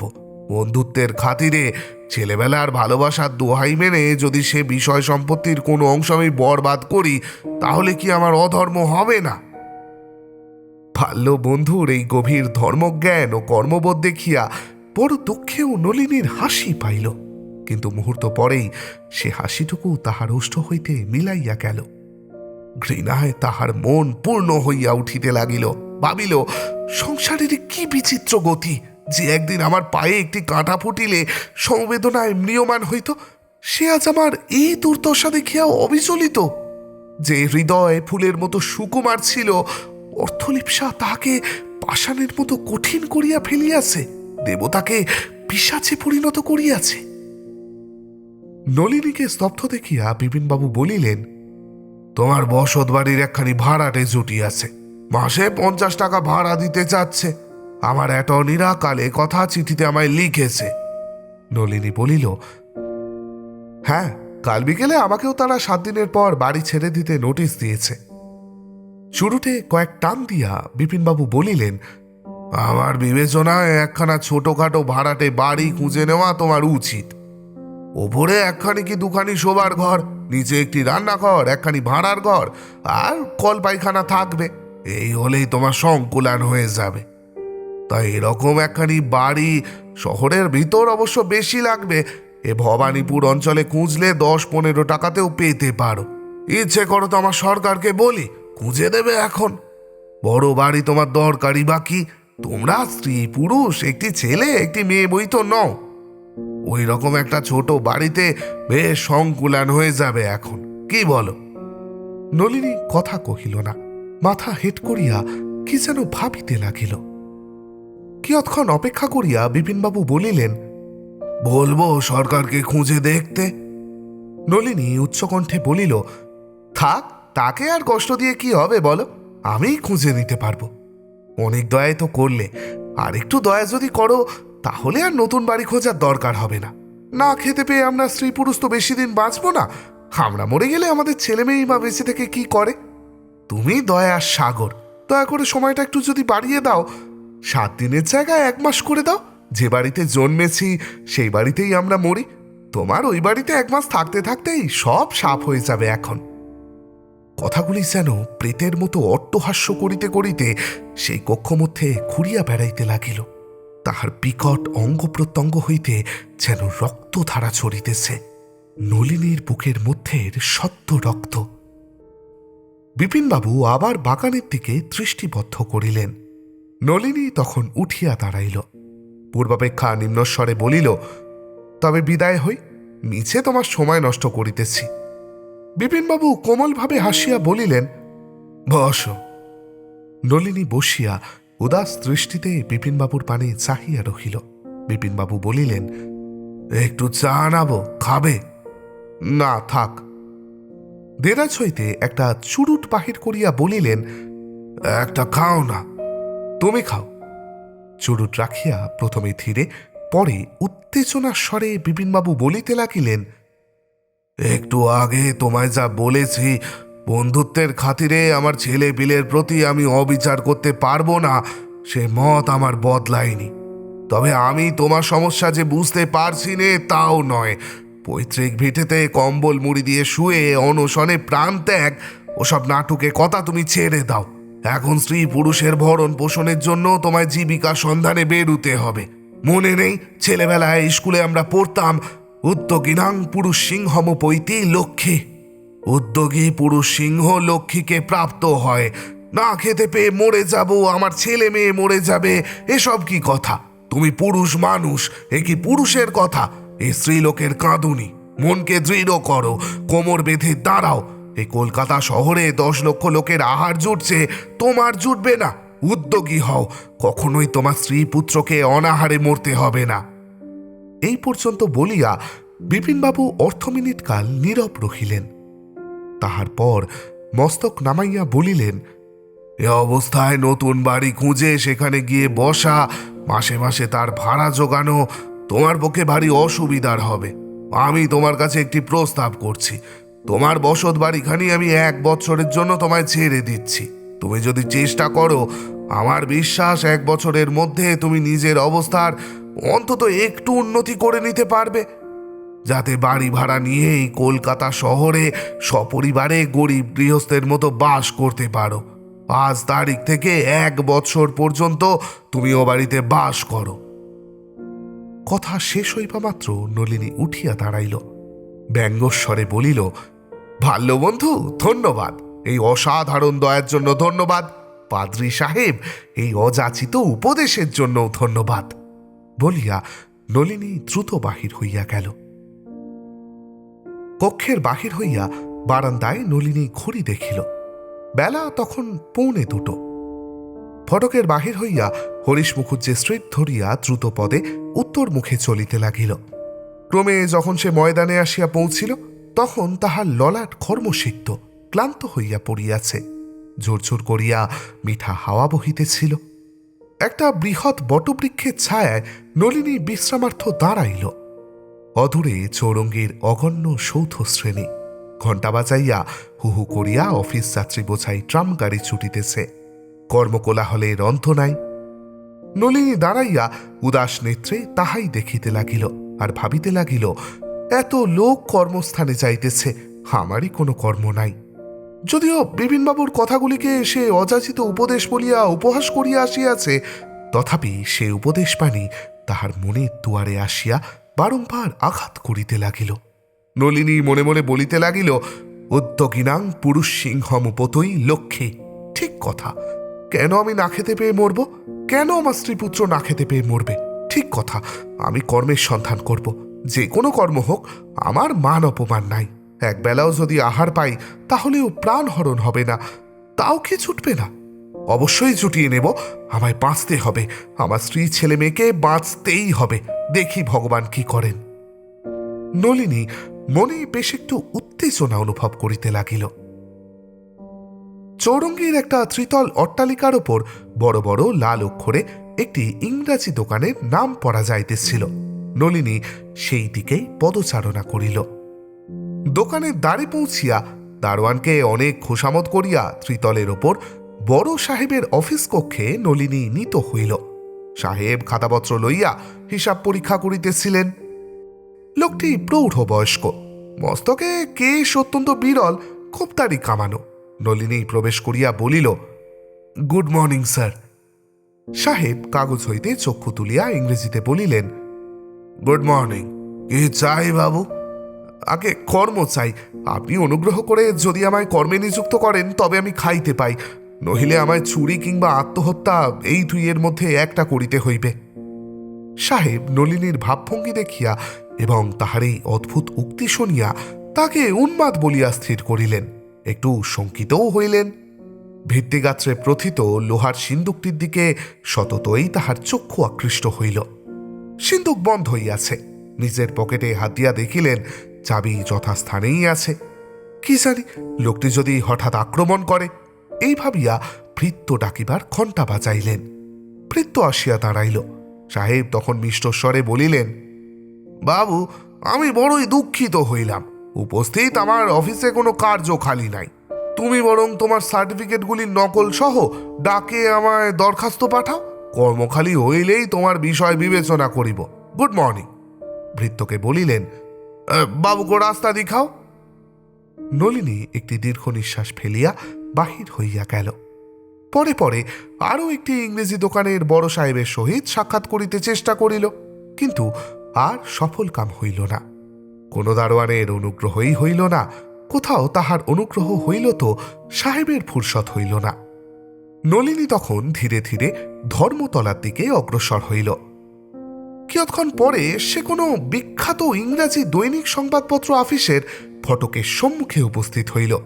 দেখিল ফটকের বাহিরে এক স্থানে কতগুলি ইউরেশিয়ান ও ফিরিঙ্গি সাহেব দাঁড়াইয়া কি যেন পড়িতেছে।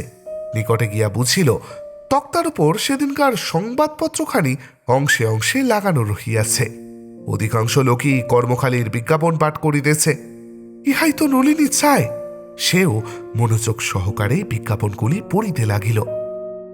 কিছুক্ষণ এইরূপে অতিবাহিত হইলে পর তাহার মনে হইল অন্তত 2টি বিজ্ঞাপন আছে যাহা তাহার কাজে লাগিতে পারে। অন্যান্য ব্যক্তিগণ কেহ বা পকেটবুক, কেহ বা ফাঁস কাগজে নিজ নিজ মনোমতো বিজ্ঞাপনগুলি টুকিয়া লইতেছিল। কিন্তু নলিনীর পকেটে তো কাগজও নাই, পেন্সিলও নাই, কিনিয়া লইবার পয়সাও নাই। প্রথমে সে ভাবিল বিজ্ঞাপন 2টি মুখস্থ করিয়া লইবে। মুখস্থ করিতে আরম্ভ করিয়া দেখিল তাহার মাথা ঠিক নাই, মুখস্থ হইতেছে না। তখন হতাশ হইয়া ইতস্তত চাহিতে চাহিতে দেখিল একখানা থিয়েটারের হ্যান্ডবিল কাগজ পথে পড়িয়া রহিয়াছে। নলিনী সেটি কুড়াইয়া লইল। কাগজ সংগ্রহ হইল, কিন্তু পেন্সিলের কি হয়? একজন ইউরেশিয়ান সাহেব ময়লা টুপি ছিন্ন কোট পরিয়া সেখানে দাঁড়াইয়া বিজ্ঞাপন টুকিতেছিল। লেখা শেষ হইবা মাত্র নলিনী তাহার নিকট হিন্দিতে বলিল, সাহেব, পেন্সিলটা একবার দিতে পারো? এই অনুরোধে সাহেব চক্ষু রাঙাইয়া বলিল, get out you damn nigger. মুহূর্ত মধ্যে নলিনী সাহেবের গণ্ডে এক প্রবল চপেটাঘাত করিল। বাঙালি হস্তে স্বদেশী জ্বর খাইয়া সাহেব প্রথমটা হতভম্ব হইয়া গেল। একটু পরেই আস্তিন গুটাইয়া নলিনকে সে আক্রমণ করিল। তখন দুইজনে ঘোর বাহুযুদ্ধ বাঁধিয়া গেল। দেখিতে দেখিতে শতপথচারী ইহাদিগকে ঘিরিয়া ফেলিল। কোথা হইতে এক পাহারাওয়ালা আসিয়া ক্যা হুয়া ক্যা হুয়া বলিতে বলিতে ভিড় ঠেলিয়া ভিতরে প্রবেশ করিল এবং অনেক কষ্টে দুইজনকে ছাড়াইয়া দিল। ইতিমধ্যে একজন সার্জেন্ট সাহেব আসিয়া উপস্থিত হইল। ইউরেশিয়ানের নাসিকা হইতে রক্তপাত হইতেছে। নলিনীর বারাবস ও জামা ছিড়িয়া গিয়াছে। সার্জেন্ট সাহেবকে দেখিবা মাত্র ইউরেশিয়ান সাহেব বলিল, নেটিভ আমাকে মারিতেছে। নলিনী উত্তেজিত স্বরে আধা বাংলা আধা হিন্দিতে বলিল, আমি শুধু শুধু মারিয়াছি। অপরাধের মধ্যে উহার পেন্সিলটা একবার চাহিয়াছিলাম। বেটা আমায় বলে কিনা, হারজাও ইউ ড্যাম নিগার। আমি নিগার হলে উনি কি? রং তো আমার উপরেও এক পোঁচ।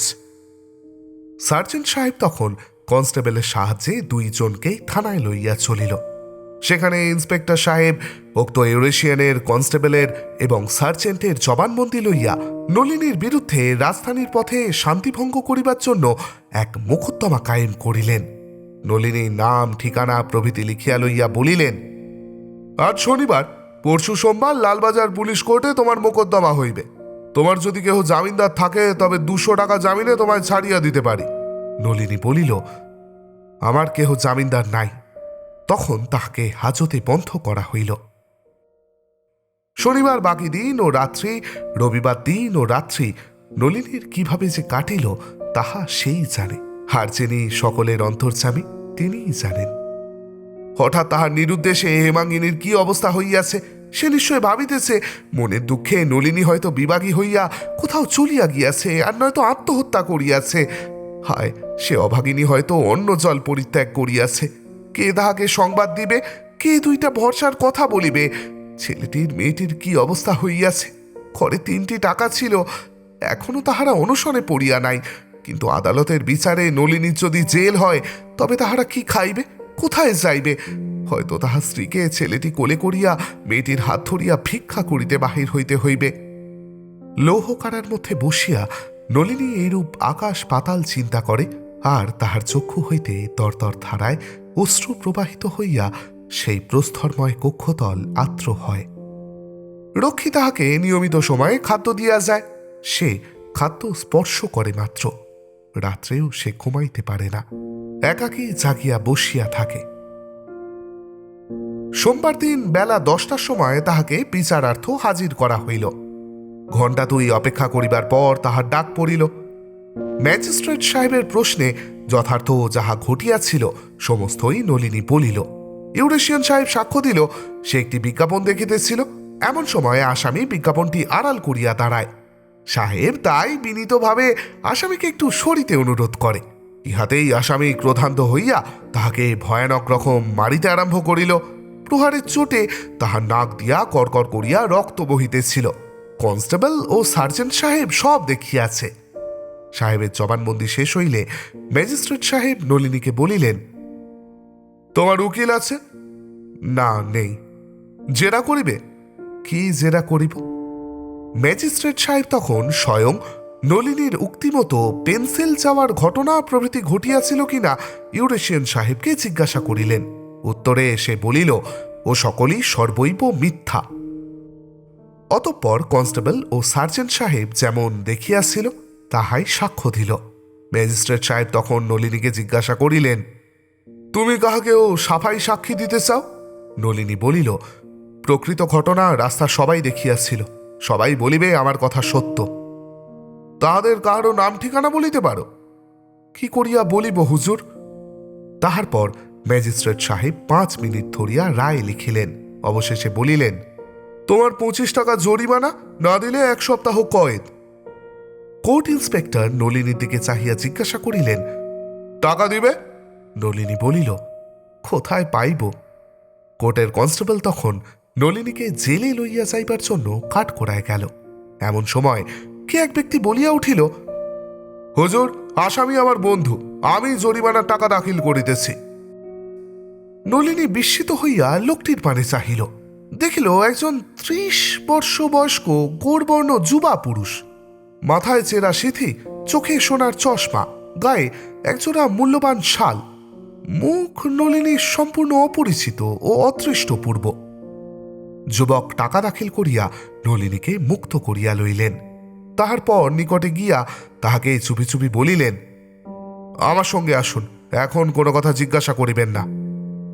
নলিনী মনের বিস্ময়ে মনে চাপিয়া যুবকের পশ্চাৎ পশ্চাৎ চলিল। সিঁড়ি হইতে নামিয়া রাজপথের নিকট আসিয়া নলিনী দেখিল একখানি গাড়ি দাঁড়াইয়া আছে। বাবুটি বলিলেন, ওঠুন। নলিনীর মাথা ছিমছিম করিতেছে। তাহার সর্বপ্রথম কর্তব্য যে বাড়ি গিয়া স্ত্রীপুত্রাদির সংবাদ লওয়া, তাহা সে বিস্মৃত হইল। পুত্তলিকার ন্যায় সে গাড়িতে উঠিয়া বসিল। তৎপশ্চাৎ বাবুটিও উঠিলেন। গাড়ি তখন দ্রুত বেগে শিয়ালদহ অভিমুখে ছুটিতে লাগিল। গাড়িতে সমস্তক্ষণ বাবুটি নীরবে বসিয়া রহিলেন। নলিনীরও মনের অবস্থা কথোপকথনের উপযোগী ছিল না। সে বসিয়া বসিয়া কেবল তাহার বিপন্ন হতাশা স্ত্রী কন্যার কথা চিন্তা করিতে লাগিল। কেবল মাঝে মাঝে এক একবার বাহিরে দৃষ্টিপাত করিতেছিল, দেখিতেছিল গাড়ি কোথায় যাইতেছে। গাড়ি ক্রমে শিয়ালদাহ পুল ক্রস করিয়া বেলেঘাটায় প্রবেশ করিল এবং ক্ষুদ্র বাগানযুক্ত একটি দ্বিতল অট্টালিকার সম্মুখে আসিয়া থামিল। বাবুটি নলিনীকে বলিলেন, আসুন। নলিনী অবতরণ করিয়া বাবুটির পশ্চাতে চলিল। একটি সুসজ্জিত কক্ষে প্রবেশ করিয়া উপবেশন করিল। বাবুটি বলিলেন, আপনার স্নান আহার বোধহয় কিছুই হয়নি? না, স্নান হয়নি। বেলা 9টার সময় আমার খাবার এনে দিয়েছিল, কিন্তু আমি খাইনি। আমি হাজতে ছিলাম কিনা তা জানি বলিয়া উচ্চকণ্ঠে ডাকিলেন, বেয়ারা। হুজুর বলিয়া পেয়ারা আসিয়া দাঁড়াইল। বাবুকে গোসলখানে মেলে যাও, একটু ধোতি নিকালকে দেও। নলিনী বলিল, না না থাক, আমি বাড়ি গিয়েই স্নানাহার করব। আজ 3 দিন আমি বাড়ি থেকে নিরুদ্দেশ। আমার খবর না পেয়ে তারা যে কি অবস্থায় আছে তা ভগবানই জানেন। বাড়িতে আপনার কে কে আছে? আমার স্ত্রী আছেন, একটি মেয়ে, একটি ছোট ছেলে আছে, আর একজন ঝি আছে। আপনার বাড়ি কোনখানে? বউবাজারে, ব্যানার্জি লেনে। এখনই যাবেন? নলিনী একটু সংকুচিত হইয়া বলিল, আগে আমার মনটা ভারী খারাপ হয়ে রয়েছে। আপনি আজ জেল থেকে আমায় উদ্ধার করেছেন, আমি জীবনে কখনো ভুলব না। অনুমতি যদি করেন, আমি ও বেলা এসে একবার আপনার সঙ্গে দেখা করব। বাবুটি একটু দুঃখিত স্বরে বলিলেন, শুধু মুখে যাবেন? একটু কিছু জল টল খেয়ে যান। নলিনী বলিল, যদি অপরাধ না নেন, একটা কথা জিজ্ঞাসা করি। কি বলুন? আপনার নামটি কি, আর কেনই বা আমার জন্য আপনি আজ এত কষ্ট স্বীকার করলেন? বাবুটি হাহা করিয়া হাসিয়া বলিলেন, একটা কথা কি মশাই, এ যে 2টো কথা হয়ে গেল। ভৃত্য রূপার আলবোলায় তামাক আনিয়া দিল। 2-4 টান টানিয়া নলিনীর হাতে দিয়া বাবু বলিলেন, খান। নলিনী ধূমপান আরম্ভ করিল। বাবুটি বলিলেন, আমার নাম শ্রী ভুবনেশ্বর রায়, বাড়ি রাজশাহী জেলায়। রাজশাহী জেলায় কোথায়? বন্দিপুর গ্রামে। নলিনী ঔৎসুক্যের সঙ্গে জিজ্ঞাসা করিল, আপনি কি বন্দিপুরের বিখ্যাত জমিদার ভুবনেশ্বর বাবু? ভুবনবাবু হাসিয়া বলিলেন, খ্যাতি ট্যাতি কিছুই নেই, আমি সামান্য লোক। ব্রাহ্মণ ঠাকুর নলিনীর জন্য শরবত ও রেকাবিতে কিছু মিষ্টান্ন আনিয়া টেবিলের ওপর রাখিল। পিপাসায় নলিনীর কণ্ঠ শুকাইয়া গিয়াছিল। শরবতটুকু পান করিয়া তাহার দেহে যেন প্রাণ ফিরিয়া আসিল। একটি রসগোল্লা হাতে তুলিয়া বলিল, আমার দ্বিতীয় কথাটির উত্তর দিলেন না যে? ভুবনবাবু বলিতে লাগিলেন, আপনার সে ঘটনা শনিবার হয়েছিল না? কাল রবিবার আমি কাগজে পড়লাম, পড়ে মনটায় বড় আহ্লাদ হলো জানেন। আমরা বাঙালিরা আত্মসম্মানের জ্ঞানটা এমন হারিয়ে ফেলেছি যে পথে ঘাটে প্রতিদিন অপমানিত হচ্ছি, অথচ তার কোনো প্রতিকার করতে পারিনি। কাগজে লেখা ছিল আপনি সেই ফিরিঙ্গিটির কাছে পেন্সিলটি একবার চেয়েছিলেন, তাই সে আপনাকে ড্যাম নিগার বলে। তখনই আপনি তার নাকে। নলিনী বাধা দিয়া বলিল, নাকে নয়, গালে। গালে লেখা ছিল তার নাকে এক ঘুষি বসিয়ে দিয়েছিলেন। আগে ঘুষি নয়, চর। তারপর যখন সে আমায় আক্রমণ করলে তখন ঘুষি চালিয়েছিলাম বটে। ভুবনবাবু হা হা করিয়া হাসিতে লাগিলেন, বলিলেন, বেশ করেছিলেন, উত্তম করেছিলেন। দেখবেন সে ফিরিঙ্গি ইহো জীবনে আর কোনো বাঙালিকে ড্যাম নিগার বলবেন না। হ্যাঁ, তারপর কি বলছিলাম, কাগজেই লেখা ছিল সোমবার পুলিশ আদালতে আপনার মোকদ্দমা হবে। ভাবলাম যাই দেখি লোকটার চেহারা কি রকম।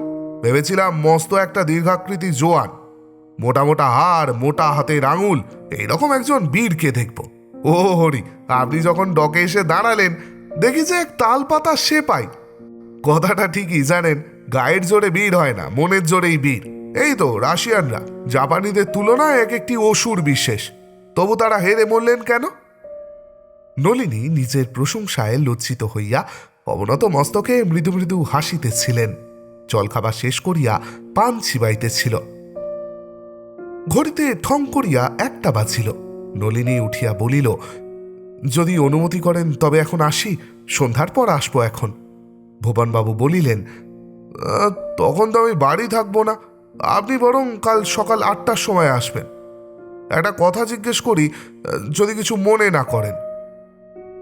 আগে কি? আপনি চাকরি খালির বিজ্ঞাপন দেখিতেছিলেন, চাকরি পেলে করেন? করি বই কি। কত টাকা মাইনে হলে স্বীকার করেন? আগে আমার বড় দূর অবস্থা, দুবেলা দুমুঠো ডাল ভাতের জোগাড় হয় এমন একটা চাকরি পেলেও আমি করি। আর কখনো চাকরি করেছেন? না। কত দূর পড়েছিলেন? আগে এন্ট্রান্স ফেল, হেয়ার স্কুলে পড়তাম। ভুবনবাবু একটু চিন্তা করিয়া বলিলেন, এমন অবস্থায় মাসে 30-40 টাকার বেশি চাকরি জোগাড় করা শক্ত। আচ্ছা দেখি কি করতে পারি, কাল বেলা 8টার সময় আসবেন। নিশ্চয়ই আসিবে প্রতিশ্রুতি দিয়া বিদায় গ্রহণ করিয়া নলিনী গৃহাভিমুখে চলিল। নলিনী গৃহে পদার্পণ করিবা মাত্র ঝি বলিয়া উঠিল, তোমার কি আক্কেল বলো দেখি বাবু, তুমি আজ 3 দিন বাড়ি ছাড়া। বৌমা কেঁদে কেটে জ্বর করে বসেছে, আমরা ভাবনায় চটপট করে বেড়াচ্ছি। দিন কাটে তো রাত কাটে না, রাত কাটে তো দিন কাটে না। পুলিশ আদালত থেকে বেরিয়ে তুমি কোথায় আবার চলে গেলে বলো দেখিনি? জ্বর হয়েছে নাকি? বলিতে বলিতে নলিনী দ্রুত বেগে সিঁড়ি উঠিতে লাগিল। ঝি তাহার পশ্চাৎ পশ্চাৎ চলিল। শয়নকক্ষে প্রবেশ করিয়া নলিনী দেখিল তাহার স্ত্রী খোকাকে কোলে করিয়া দাঁড়াইয়া আছে। কুকি বসিয়া একটি বাটিতে করিয়া মুরকি খাইতেছে। নলিনী বলিল, তোমার জ্বর হয়েছে? হেমাঙ্গিনী নীরবে খোকাকে স্বামীর কোলে দিয়া মাথাটি হেঁট করিয়া চক্ষে অঞ্চল দিল। খোকে মুরকি ছাড়িয়া দাঁড়াইয়া উঠিয়া মার অঞ্চল চাপিয়া ধরিয়া ছলছল নেত্রে পিতার পানে চাহিয়া রহিল। নলিনী স্ত্রীর চক্ষু হইতে অঞ্চল অপসৃত করিয়া বলিল, কেঁদো না, কেঁদো না, চুপ করো। জ্বর কি এখনো রয়েছে হিমু? সঙ্গে সঙ্গে কপালে হাত দিয়া উত্তাপ পরীক্ষা করিয়া দেখিল। হেমাঙ্গিনী ঘাড় নাড়িয়া মৃদুস্বরে বলিল, জ্বর নেই। নলিনী গিয়া বিছানায় উপবেশন করিল। ঝির তখন আবার মুখ খুলিল। সে বলিতে লাগিল, জ্বর হবে না, এসে যে দেখতে পেয়েছ এই ঢের। পরশু তুমি সকালবেলায় বেরিয়ে গেলে, সমস্ত দিন এলে না, আমরা কোনো খবরও পেলাম না। সমস্ত দিন বৌমা নাইলে না, খেলে না। 4.5 আনা পয়সা টেরাম ভাড়া দিয়ে আমার ভাসুর পোকে তোমায় খুঁজতে ভবানীপুরে পাঠানো হয়েছিল। এসে বললে তুমি 10টার সময় বিপিনবাবুর বাড়ি থেকে বেরিয়ে এসেছো। এই না শুনে কেঁদে কেঁদে সন্ধেবেলা বৌমার জ্বর এলো। কি জ্বরে ধুম, কি কাঁপুনি! গায়ে 2খানা লেপ চাপা দিয়ে আমি চেপে ধরে রইলাম, তবু কাঁপুনি যায় না। কা যেন আগুন। কেঁপে কেঁপে শেষে জ্বরের ঘোরে অচৈতন্য হয়ে পড়ল। তারপর আমি উনুন জেলে 2টো আলু ভাতে ভাত রেঁধে ছেলে মেয়েটাকে খাওয়াই। আহা, সারাদিন বাছারা কিছু খায়নি, কিচ্ছু খায়নি। খুকি বাধা দিয়া বলিল, কেন ছি, তুমি তো আমাদের মুরগি কিনে দিয়েছিলে, আমরা তো খেয়েছিলাম। নলিনী বলিল, তুমি দাঁড়িয়ে থেকো না হিমু, দুর্বল শরীর, বিছানায় এসে বসো। হেমাঙ্গিনী খোকাকে কোলে লইয়া মেঝেতে বসিল। নলিনী বলিল, আমি পুলিশ আদালতে গিয়েছিলাম, সে খবর কি করে পেলেছি? ঝি সে কথার উত্তর না দিয়া বলিতে লাগিল, তারপর বলি শোনো না, ভোরবেলা জ্বরটা ছেড়ে গেল। বেলা 8টার সময় বসেদের বাড়ি গিয়ে মেজবাবুকে বললাম, বাবু আমাদের তো এইরকম বিপদ, বৌমা তো কেঁদে কেটে জ্বর করে বসেছে, আমাদের বাবু কোথায় গেল খবর নিতে পারো? মেজবাবু তো গেরাজ্জি করে না, কথাই কানে তোলে না। শেষে বললে কোথায় মদ খেয়ে পড়ে আছে, আমি কেন খুঁজবো বলো? অনেক বলা কওয়াতে শেষে বললে এ কলকাতা শহরে কোথায় তাকে খুঁজে পাবো। আচ্ছা আমি লোকজনকে জিজ্ঞেস করে দেখি। 3-4 বার গিয়ে মেজবাবুকে জিজ্ঞেস করলাম, বাবু কোনো খবর পেলে? বললে না ঝি, কোনো খবর পাইনি। সেই কথা এসে বৌমাকে বললাম, বৌমা তো আবার কান্না আরম্ভ করলে, বললে আমি বিষ খাবো, আমি গলায় দড়ি দেব। বাধা দিয়া হেমাঙ্গিনী বলিল, হ্যাঁ তুই আর জ্বালাস নি ঝি, যা শিগগির উনুনটা ধরিয়ে গিয়ে রান্না চড়া। ঝি বলিল, যাচ্ছি মা যাচ্ছি। তারপর জানো বাবু, আজকে সকাল 8টার সময় মুড়ি মুড়কি কিনে এনে খোকাকুকিকে খাইয়ে বৌমাকে বললাম, বৌমা 2 আনার পয়সা দাও, বাজার থেকে চুনো মাছ কিনে আনি, মাছের ঝোল রেঁধে খোকাকুকিকে খাওয়াও। 2 দিন খাওনি, তুমিও 2টো খাও। বৌমার চোখ দিয়ে টস টস করে জল পড়তে লাগলো। বললে, ঝি আমার মাছ খাওয়া ভগবান রেখেছেন কিনা তাও তো জানি নে। আমি বললাম, চুপ করো, অমন অলক্ষণে কথা বলতে নেই, ঘেন্নায় মরি ঘেন্নায় মরি। তারপর পয়সা নিয়ে বাজারে গেলাম মাছ কিনতে। মাছ নিয়ে ফিরছি, পথে দেখা হলো মুখুজ্জিদের ছেলে বিজয়ের সঙ্গে। বিজয় বললে, জানো ঝি তোমাদের বাবু পশু একটা সাহেবকে খুব মার দিয়েছে, বেদম মার।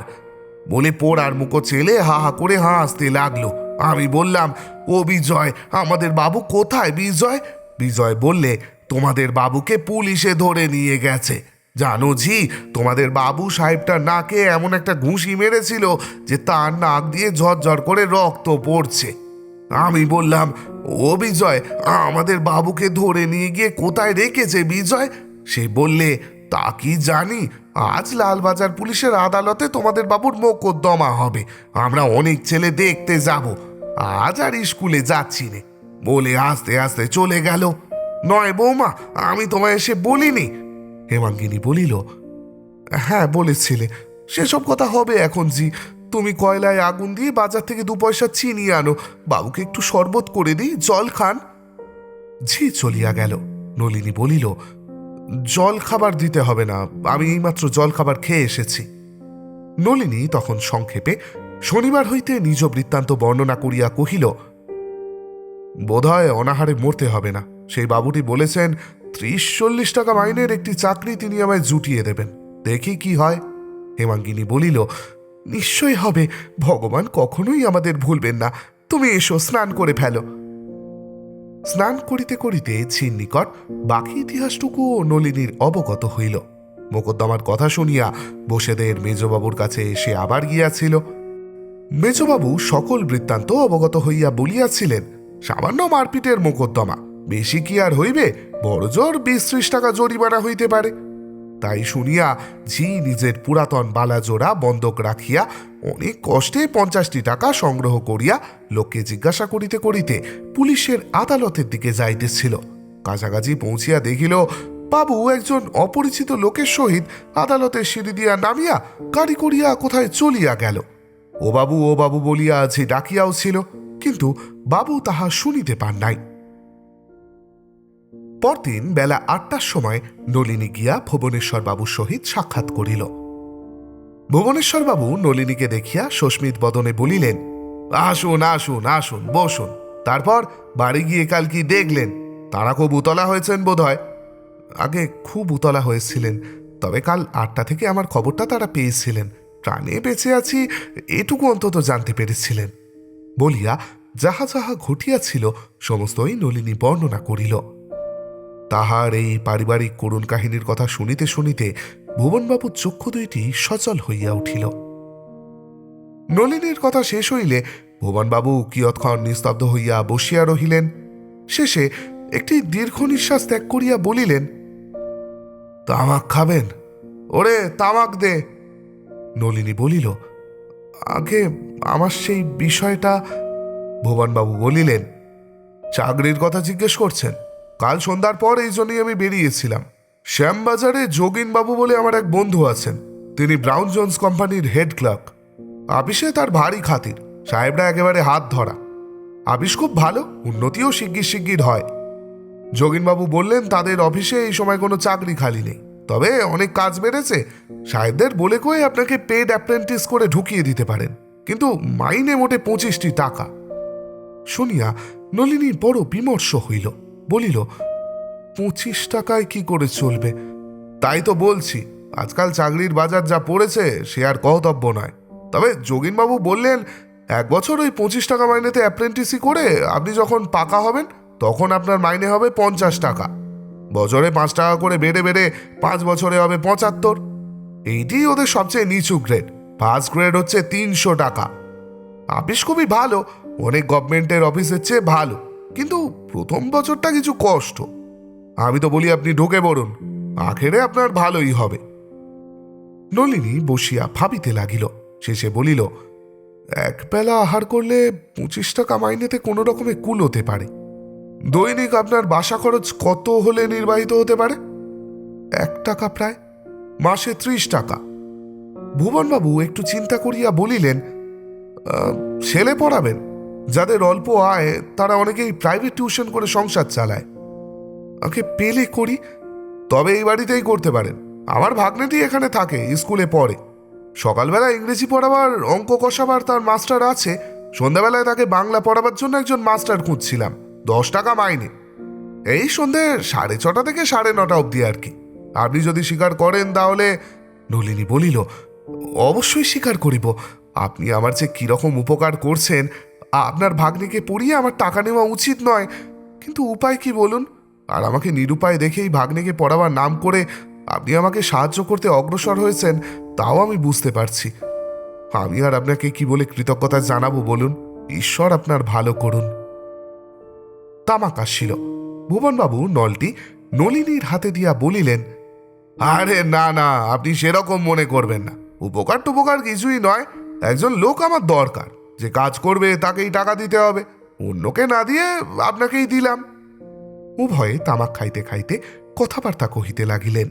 নলিনী অবগত হইল এই বাড়িখানি ভুবনেশ্বর বাবুর বিধবা ভগিনীর। তিনি ইহাদের অভিভাবক।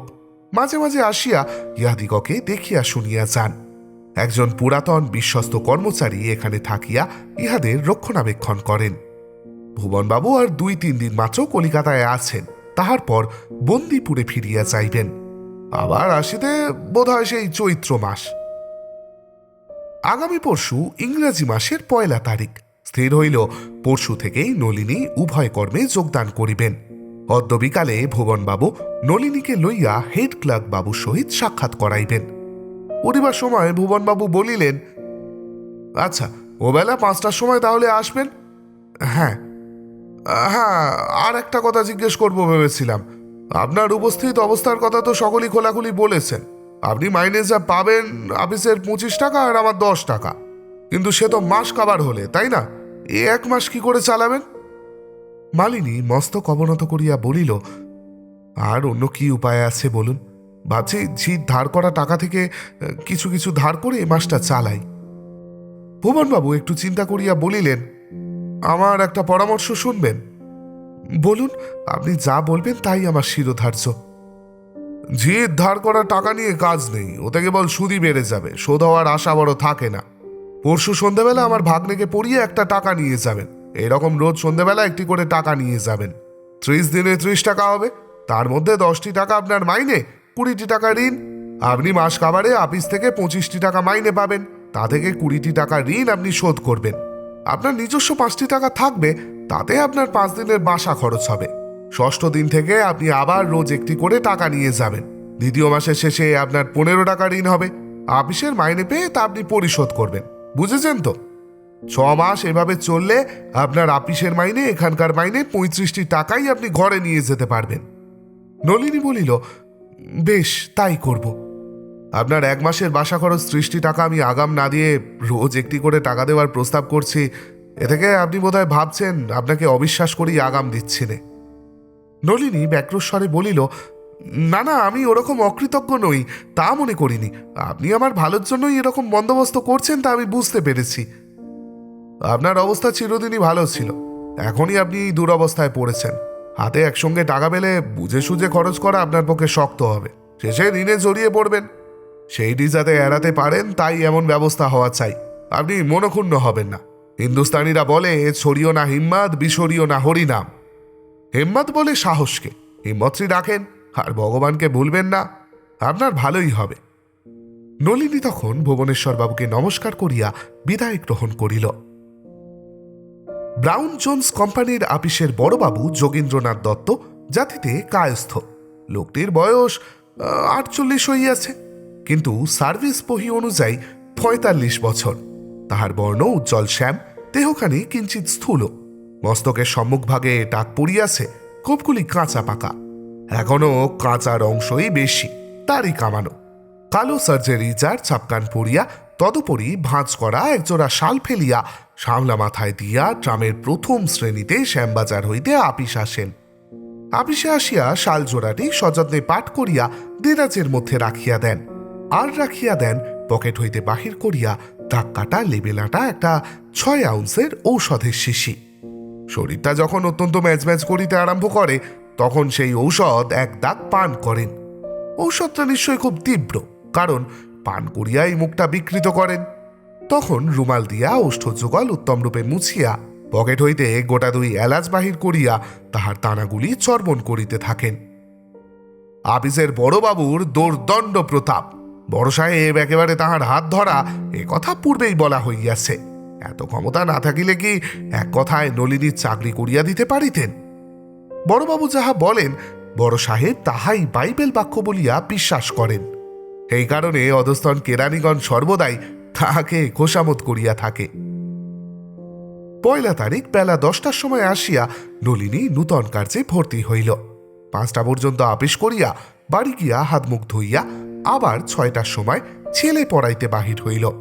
দৈনিক খরচের জন্য একটি টাকা লইয়া রাত্রি 10টার পূর্বেই বাড়ি ফিরিয়া আসিল। এইরূপে তাহার দিন কাটিতে লাগিল। এত পরিশ্রম করা কোনো কালেই তাহার অভ্যাস ছিল না। প্রথম প্রথম খুবই কষ্ট হইত, ক্রমে সহিয়া যাইতে লাগিল। নিজের অবস্থার পরিবর্তন স্মরণ হইলেই তাহার বুকের ভেতরটা কেমন করিয়া উঠিত। কিন্তু গতানুশোচনার সময় সে বড় একটা পাইত না। আপিসে সারাদিন কাজের ভিড়, সন্ধ্যার পরেও তাহাই। রাত্রে আহার করিয়া শয়ন করিবা মাত্র ঘুমাইয়া পড়িত। এক ঘুমে রাত্রি কাটিয়া যাইতে লাগিল। সুতরাং এক হিসেবে এই পরিশ্রম তাহার আহত হৃদয়ের পক্ষে পরম ভেষজ স্বরূপ হইল। এইরূপে 1 মাস গেল, 2 মাস গেল, 6টি মাস অতীত হইল। এই 6 মাসে একদিনও সে মদ্য স্পর্শ মাত্র করে নাই। চাকরির প্রথম প্রথম মদের দোকানের সম্মুখ দিয়া চলিবার সময় প্রতিবার তাহার মনে প্রলোভন উপস্থিত হইত। মনে হইত ঢুকিয়া পড়ি, কিন্তু তখনই পকেটে হাত দিয়া দেখিত পকেট শূন্য। গৃহে 2-4 আনা থাকিত বটে, কিন্তু পুত্রকন্যার শুষ্ক মুখ ও জীর্ণ বস্ত্র স্মরণ করিয়া সেই 2-4 আনা আনিয়া আর ও কার্যে অপব্যয় করিতে প্রবৃত্তি হইত না। এইরূপে ক্রমশ তাহার মনের শক্তি বাড়িতে লাগিল, রিপুর শক্তি প্রতিদিন ক্ষীণতর হইতে লাগিল। এখন পথ চলিতে চলিতে অন্য মনে কখন সে মদের দোকান পার হইয়া আসে তাহা সে জানিতেও পারে না। 7ম মাসের প্রথমে তাহার উপার্জনের 35টি টাকা সম্পূর্ণ তাহার হাতে আসিল। প্রথম রবিবার মাছ তরকারি ছাড়া মাসের খরচের উপযোগী অন্যান্য সমস্ত দ্রব্যই কিনিয়া রাখিল। ইতিমধ্যে ভুবনবাবু 3-4 বার আসিয়াছিলেন, 2-1 দিন করিয়া থাকিয়া ফিরিয়া গিয়াছেন। পূজার পর কার্তিক মাসের শেষে ভুবনেশ্বর বাবু আবার কলিকাতায় আসিলেন। নলিনীর সহিত সাক্ষাৎ হইলে কুশল প্রশ্নাদির পর জিজ্ঞাসা করিলেন, আপনার অ্যাপ্রেন্টিসের 1 বছর পুরোতে আর কতদিন? নলিনী বলিল, 10 মাস হলো প্রায়, আর 2 মাস। 2 মাস পরে আপনার 50 টাকা মাইনে হবে তো? 1 মাস পরে বড়বাবু আমার সম্বন্ধে এক মন্তব্য লিখবেন, আমি কার্যক্ষম কিনা। যদি কার্যক্ষম বলে লেখেন তবে 1 মাস পরে আমার পদ পাকা হবে, মাইনেও হবে 50 টাকা। আর যদি তা না লেখেন? যদি না লেখেন তাহলে বছর পূর্ণ হলেই আমার চাকরি খতম হয়ে যাবে। আপনার কাজকর্মে বড়বাবু সন্তুষ্ট আছেন তো? আগে এখন পর্যন্ত অসন্তোষের কোনো লক্ষণ দেখিনি। বেশ বেশ, তা উনি মন্তব্য ভালোই লিখবেন বোধহয়, লোকটি ভালো। পরদিন রবিবার ছিল। নলিনীকে ভুবনবাবু আহারে নিমন্ত্রণ করিলেন। নলিনী স্নানাদি করিয়া 9টার সময় আসিয়া দর্শন দিল। আহারতি করিতে বেলা 12টা হইল। ইতিমধ্যে দুইজনে বসিয়া অনেক গল্পগুজব হইল। আপিসের কথা, বড়বাবুর কথা, নলিনীর সাংসারিক কথা। ভুবনবাবু বলিলেন, তাহলে ও বাড়িতে আপনি আর মাস 2 আছেন, তারপর একটা ভাড়াটে বাড়ি খুঁজতে হবে তো। তা হবে বই কি, এই বেলেঘাটাতেই একটি ছোট বাড়ি আমি দেখে রেখেছি। এখন সেটি খালি নেই, মাস 3 পর খালি হবে, সেইটি নেব স্থির করেছি। কোনখানে? আপনার বাড়ি থেকে বেরিয়ে খানিকটা বাঁ হাতে উত্তর দিকে যে গলিটি গেছে সেই গলির মধ্যে ছোট বাড়ি, ওপরে 2খানি নিচে 2খানি ঘর, নিচে একটি কল আছে। তা কত ভাড়া? 15 টাকা। 2 মাস পরে আপনার উপার্জন যেমন 25টি টাকা বাড়বে, তেমন খরচও 15টি টাকা বেড়ে গেল। তা কি আর করা যাবে, ক্যাকলেসে কোনো রকমে দিনপাত করা। 2 দিন পরে ভুবনেশ্বরবাবু নিজের জমিদারিতে ফিরিয়া গেলেন। এবার 3 মাসের কম আর তাহার কলিকাতায় আসা হইবে না। ইহার কিছুদিন পরেই নলিনী লক্ষ্য করিল বড়বাবু তাহার প্রতি পূর্বের মতো আর সদয় ব্যবহার করেন না। একটু ছুতা পাইলেই নলিনীকে কড়া কথা শুনাইয়া দেন। নলিনীর কোনো কাজই তাহার পছন্দ হয় না। নলিনীর কাজে সামান্য একটু ভুলচুক হইলেই বড়বাবু তাহাকে ডাকিয়া তিরস্কার করিয়া বলিতে লাগিলেন, দেখো বাবু, এরকম করলে কিন্তু তোমার দ্বারা এই অফিসের কাজ হবে না। এইরূপ খিটিমিটি প্রতিদিনই বাড়িয়া চলিল। সোমবার দিন একজন সহকর্মী বিনোদবাবু নলিনীকে আড়ালে ডাকিয়া লইয়া গিয়া বলিলেন, আপনার প্রতি বড়বাবুর অসন্তোষের কারণটা টের পেয়েছি। নলিনী বলিল, কি বলুন দেখি। আপনি বন্দিপুরের জমিদার ভুবনেশ্বর বাবুকে চেনেন? হ্যাঁ, খুব চিনি। তিনি কবে এসেছিলেন? এই সম্প্রতি এসেছিলেন, এই 1 সপ্তাহ হলো ফিরে গেছেন। তিনি আমাদের বড়বাবুর একজন বন্ধু, তা জানেন? জানিনি আবার, তিনিই তো বড়বাবুকে ধরে আমার চাকরি করিয়ে দিয়েছিলেন। যদি জানেন তবে এমন কাজ কেন করলেন? নলিনী বিস্মিত হইয়া বলিল, কি করেছি? কি করেছেন ভেবে দেখুন। তার কাছে আপনি বড়বাবু সম্বন্ধে কি বলেছিলেন, তাইতেই তো আগুন লেগে গেছে। নলিনী অধিকতর বিস্মিত হইয়া বলিল, আমি কি বলেছি? আপনি নাকি বলেছেন বড়বাবু বদ্ধ মাতাল, ওষুধের মার্কা মারা শিশি করে আপিসে ব্র্যান্ডি নিয়ে আসেন, ঘন্টা ঘন্টা সেই ব্র্যান্ডি খান। পশু সন্ধ্যাবেলায় ওর বাড়িতে আমরা গিয়েছিলাম, উনি ওই সব কথা বললেন। নলিনীর স্মরণ হইল সেদিন ভুবনবাবুর বাড়িতে নিমন্ত্রণ খাইতে গিয়াছিল। সেই দিন ঔষধের শিশির কথাও হইয়াছিল বটে, তবে সে বড়বাবুকে মাতালও বলে নাই, তাহার কোনরূপ নিন্দাও করে নাই। সেই কথা নলিনী বিনোদবাবুকে বলিল। বিনোদবাবু বলিলেন, ওই তো মুখে মুখে কথা বেড়ে যায় কিনা। আচ্ছা আচ্ছা, আমি বড়বাবুকে বুঝিয়ে বলবো এখন। আপনার উচিত নলিনী বাবু মাঝে মাঝে ওর বাড়িতে যাওয়া, ওর একটু খোশামোদ করা। দেখছেন না, আজকাল খোশামোদেরই বাজার। আমরা তো প্রায়ই ওর বাড়িতে শনিবার করতে যাই, আপনি যান না কেন? নলিনী একটু হাসিয়া বলিল, আপনারা মোটা মাইনে পান, আপনাদের শনিবার করা পোষায়। আমি গরিব মানুষ, আপনাদের দলে পড়ে যদি শনিবার করতেও শিখি, তাহলে আমার দুর্গতিটা কি হবে ভেবে বলুন তো। পেটেই খেতে কুলোয় না, তো শনিবার করি কোত্থেকে বলুন? বিনোদবাবু বলিলেন, তা যাবেন, মদে আপনার আপত্তি থাকে নাই বা খেলেন, বসবেন, গল্পগুজব করবেন, চলে আসবেন। পরদিন শনিবার নলিনী বিনোদবাবুর সঙ্গে বড়বাবুর সন্ধ্যা সমিতিতে উপস্থিত হইল। অপর সকলেই বোতল বাহিনীর সেবায় তৎপর হইল। নলিনী কেবল বসিয়া রহিল। মদ খাইবার জন্য কেহ কেহ নলিনীকে সাধ্য সাধনা করিল। স্বয়ং বড়বাবুও 2-1 বার বলিলেন, কিন্তু নলিনী সম্মত হইল না। এখন তাহার পানস্পৃহা তো নাই, বরং মদের প্রতি একটা বিজাতীয় ঘৃণা জন্মিয়াছে। তথাপি কি করিবে? চাকরির খাতিরে পরে পরে আরও 2-1 শনিবার গিয়া বসিয়া রহিল। এই কয়দিন বড়বাবু নলিনীর প্রতি একটু প্রসন্ন হইয়াছিলেন, কিন্তু সোমবার হইতে তিনি আবার পাকিয়া দাঁড়াইলেন। নলিনী ইহার কারণ কিছুই বুঝিল না। মঙ্গলবার দিন বিনোদবাবু নলিনীকে আলাদা ডাকিয়া বলিলেন, আপনার কি বুদ্ধি শুদ্ধি কিছুই নেই? এত কষ্টে বড়বাবুর মন পেলেন, আবার সব বিগড়ে দিলেন। নলিনী বিস্মিত হইয়া বলিল, কেন, কি করেছি? আপনি নাকি কার কাছে বলেছেন শনিবার রাত্রে বড়বাবু মদ খেয়ে ধেই ধেই করে নাচেন, আরও নাকি কি সব বলেছেন। অধিকতর বিস্ময়পন্ন হইয়া নলিনী বলিল, কই, এমন কথা তো আমি কাউকেও বলিনি। ভুবন বাবুর কাছে? তিনি তো প্রায় মাসখানেক হলো কলকাতা ছাড়া। বড়বাবু কারো নাম করলেন না, শুধু বললেন একজন বিশ্বস্ত লোকের মুখে শুনেছেন। রেগে একেবারে কাঁই হয়ে গেছেন। বললেন আমাদের আপিসে এরকম বেম্মো টেম্মো লোক চলবে না, ঘরের কথা বের করে দেয়, সব বনেসে লোক। আচ্ছা নলিনী বাবু, আপনি সত্যি ব্রাহ্ম নাকি? নলিনী বলিলেন, না মশাই, আমি ব্রাহ্ম হব কেন? আমি কালী দুর্গা সবই তো মানি। তবে এক কাজ করুন, এখন বড়বাবুকে আপনার দেখানো দরকার যে আপনি আমাদেরই একজন। কি করলে দেখানো যায় বলুন তো? আপনি আমাদের সঙ্গে বসে 2-1 গ্লাস খেলেই অনায়াসে আপনার ব্রাহ্ম বদনাম ঘুচে যায়। নলিনী করজোরে বলিল, মাপ করবেন মশাই, সেটি আমি পারবো না। আপনি বড়বাবুকে বুঝিয়ে বলবেন আমি কারোর কাছে তার নামে নিন্দা বা কুৎসা কোনোটাই করিনি, করবও না। বিনোদবাবু বলিলেন, আমি তো বলবো, তিনি বিশ্বাস করলে হয়। পরের শনিবার নলিনী মোটেই আর বড়বাবুর বাড়ি গেল না। সোমবারে বিনোদবাবু আসিয়া জিজ্ঞাসা করিলেন, পরশু রাত্রে আপনি যাননি কেন?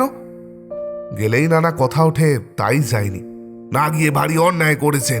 বড়বাবু কি বলেছেন জানেন?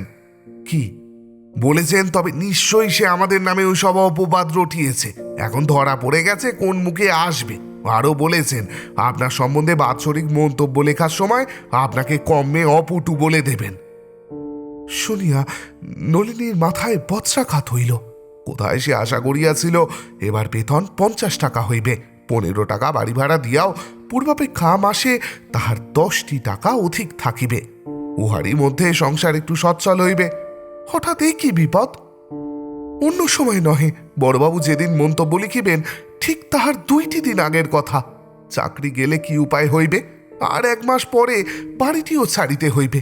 দাঁড়াইবে কোথায়, খাইবে কি?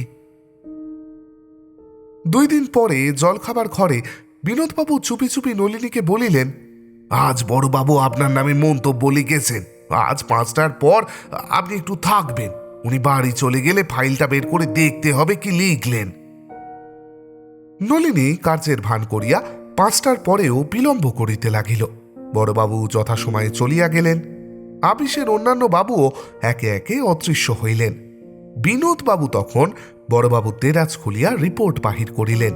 তাহাতে লেখা আছে, নলিনী কার্যের অপটু, বৎসরান্তে তাহাকে বিদায় দেওয়া চাইতেই পারে। পড়িয়া নলিনী চারিদিক অন্ধকার দেখিল। মাথায় হাত দিয়া চেয়ারে বসিয়া পড়িল। বিনোদবাবু অনেক দুঃখ করিতে লাগিলেন। অবশেষে বলিলেন, আচ্ছা, আজ সন্ধেবেলায় বড়বাবুর বাড়ি আমি যাব। এখন একবার তাকে বুঝিয়ে সুঝিয়ে বলে দেখি। আমি যাব কি? কি জানি কিরকম মেজাজে থাকবেন। আজ আর আপনার গিয়ে কাজ নেই। যদি আপনাকে নিয়ে যেতে বলেন, কাল তখন নিয়ে যাব। কি বলেন? আমি কি করে জানতে পারবো? বলেন তো রাত্রে আপনাদের বাড়ি আসি। তা আসবেন, রাত 9টার সময় আসবেন। তার মধ্যেই আমি ওর ওখান থেকে ফিরে আসবো। এখন নলিনী মুখখানি বিষণ্ণ করিয়া বাড়ি গেল। কয়দিন হইতেই হেমাঙ্গিনী স্বামীর ভাবান্তর লক্ষ্য করিয়াছিল। আজ নলিনীর মুখচক্ষুর অবস্থা দেখিয়া শঙ্কিত হইয়া জিজ্ঞাসা করিল, কি হয়েছে? বলবো এখন বলিয়া হাত মুখ ধুইয়া নলিনী ছেলে পড়াইতে গেল। সেখান হইতে একটু শীঘ্র বিদায় লইয়া রাত্রি 8টার সময় বিনোদবাবুর গৃহে উপস্থিত হইল। তখনও তিনি ফেরেন নাই। নলিনী কিয়ৎক্ষণ বসিয়া অপেক্ষা করিবার পর বিনোদবাবু ফিরিলেন। উৎকণ্ঠিত হইয়া নলিনী জিজ্ঞাসা করিল, কি খবর? বিনোদবাবু ম্লান মুখে বলিলেন, বড় সুবিধের নয়। তবু? তিনি বলিলেন, নলিনী আমাদের যেরকম অপমান করেছে তাতে কোনো মতেই ওকে আর আপিসে রাখা ঠিক হবে না। আমি তখন তাকে বোঝাতে আরম্ভ করলাম। অনেক বলতে কইতে তিনি বললেন, আচ্ছা, ও যদি কাল এসে আমাদের সঙ্গে 2-1 পাত্র মদ খায় তাহলেই জানবো যে ও নির্দোষ, আমাদের ঘৃণা করে না। তাহলে ও রিপোর্ট ছিঁড়ে ফেলে অন্য রিপোর্ট লিখব। আমি অবাক হয়ে বললাম, যখন খাবে না ওর প্রতিজ্ঞা, তখন ওই নিয়ে কেন গরিবের অন্নটি মারছেন? বড়বাবু বললেন, কেন ও খাবে না কেন? আমি কি ওর হিস্ট্রি জানি নে? ভুবনের কাছেই তো শুনেছি এক সময় পিপে পিপে পার করেছে, আর এখন আমাদের অনুরোধে একটি গেলাস খেতে পারে না। বড়বাবু একেবারে ধনুর্ভঙ্গ পণ করে বসেছেন। নলিনী মাথায় হাত দিয়া নীরবে বসিয়া আপনার অতৃষ্ট চিন্তা করিতে লাগিল। বিনোদবাবু বলিতে লাগিলেন, কি করবেন বলুন, চোখ কান বুঝে খেয়ে ফেলুন। একবার প্রতিজ্ঞাভঙ্গ হলেই আপনি যে একেবারে জাহান্নামে যাবেন তেমন তো নয়। আমি আপনাকে জিজ্ঞাসা না করেই বড়বাবুকে বলে এসেছি, আচ্ছা সে খাবে, কিন্তু একটি দিন মাত্র, তাও সবাইকার সামনে নয়। আমরাই 3 জন থাকব, শুধু আপনার মান রক্ষা করবার জন্য। আপনি যে বলবেন ফি শনিবার এসে আমাদের সঙ্গে খাবে, তা কিন্তু হবে না। বড়বাবু তাইতেই রাজি হয়েছেন, বলেছেন কালকে রিপোর্টখানা চেপে রাখবেন, বড় সাহেবের কাছে পাঠাবেন না। কেমন নলিনী বাবু, আপনি রাজি তো? নলিনীর গলা শুকাইয়া গিয়াছিল, কষ্টে বলিল, কাল আপিসে বলবো। বিনোদবাবু বলিলেন, হ্যাঁ বেশ করে ভেবে দেখুন, আপনিও এই ধনুর্ভঙ্গপণ ছাড়ুন। একদিন একটু মদ খেলেই যদি চাকরিটি বজায় থাকে তাহলে খাওয়াই উচিত। আর আপনি তো ব্রাহ্মণের বিধবা নন যে আপনার পরকাল নষ্ট হবে। কাল সন্ধেবেলা আসবেন, এখন দুজনে একসঙ্গে যাওয়া যাবে। বাড়ি ফিরিয়া আহারতি কোনোমতে শেষ করিয়া নলিনী শয্যায় প্রবেশ করিল। অন্যদিন সারাদিনের পরিশ্রমের পর বিছানায় পরিপামাত্র ঘুমাইয়া যায়, আজ আর তাহা হইল না। আজ সে বিষম সমস্যায় পড়িয়া গিয়াছে। প্রতিজ্ঞা রক্ষা করিবে নাকি চাকরি রক্ষা করিবে? চাকরিটি যদি যায় তবে কি হইবে? নলিনী মনে মনে হিসাব করিয়া দেখিল, যেদিন এ বাড়িতে বাসের মেয়াদ পূর্ণ হইবে তাহার 4 দিন পরেই তাহার চাকরির বৎসর শেষ হইবে। বিপদের ওপর বিপদ। বাল্যকালের পাঠ মনে পড়িল। বিপদ বিপদকে এবং সম্পদ সম্পদকে অনুধাবন করে। এই 2 বিপদ তো তাহাদের করাল বদন বিস্তার করিয়া তাহাকে গ্রাস করিতে আসিতেছে। উহাদের পশ্চাতে না জানি আর কোন কোন বিপদ লুক্কায়িত আছে। হায়, নলিনী কি করিবে? কেনই বা ভুবনবাবুর সাক্ষাতে ঔষধে শিশির গল্প করিয়াছিল?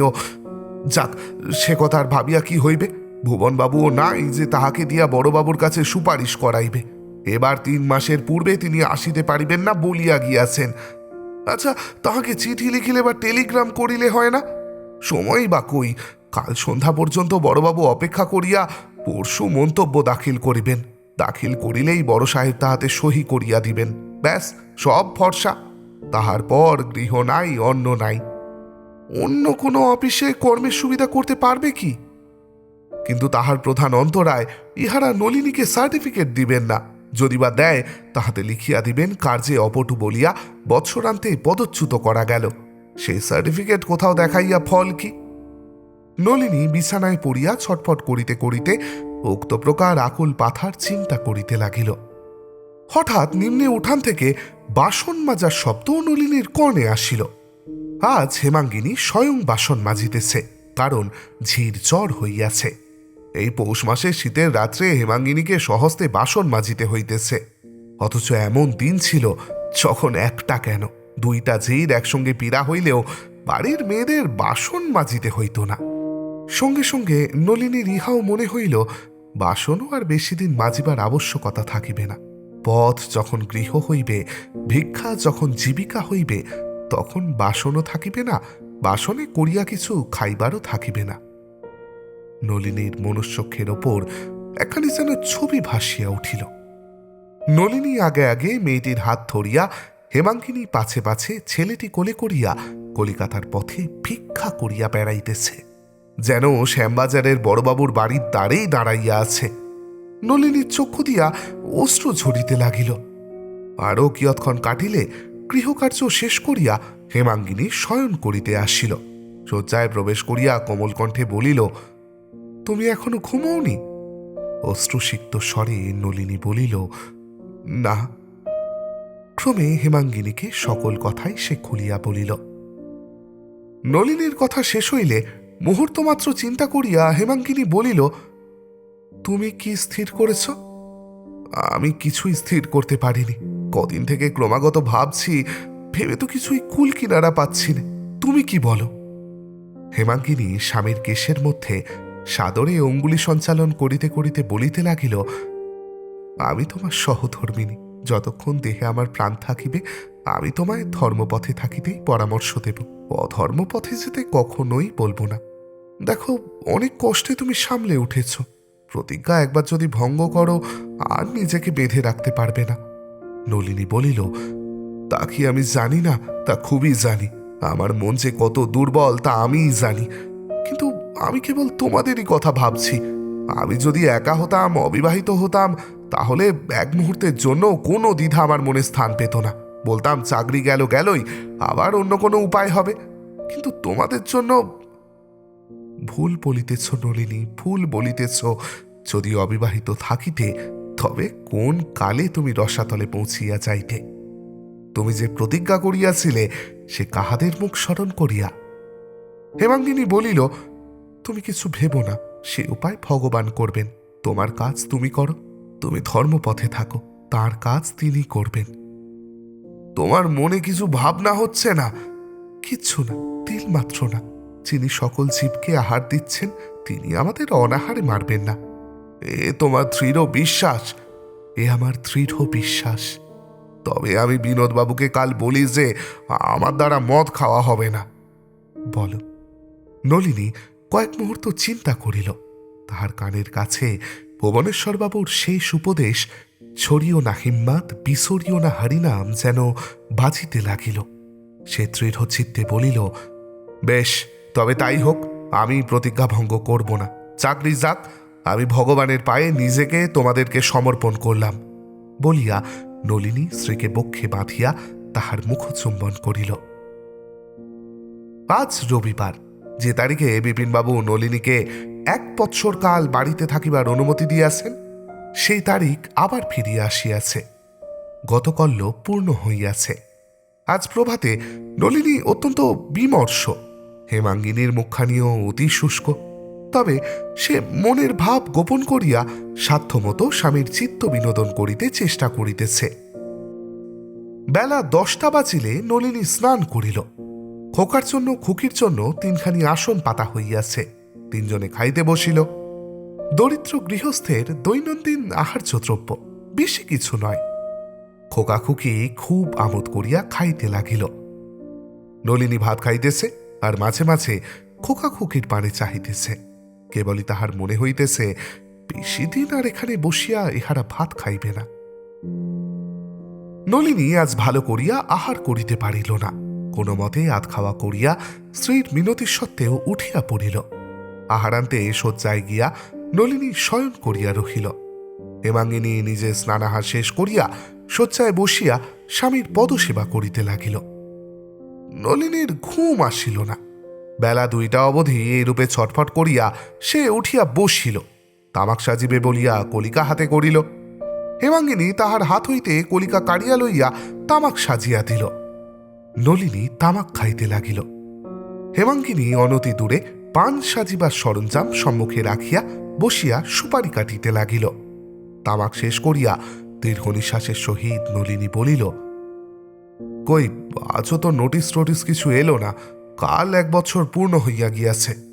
হেমাঙ্গিনী বলিল, তোমারে বিপদ চাকরিটি পর্যন্ত গেল, তা কি বিপিনবাবু শোনেননি? এমন সময় তিনি কখনোই বাড়ি ছেড়ে উঠে যেতে বলবেন না। শরীরে একটুও তো দয়ামায়া আছে।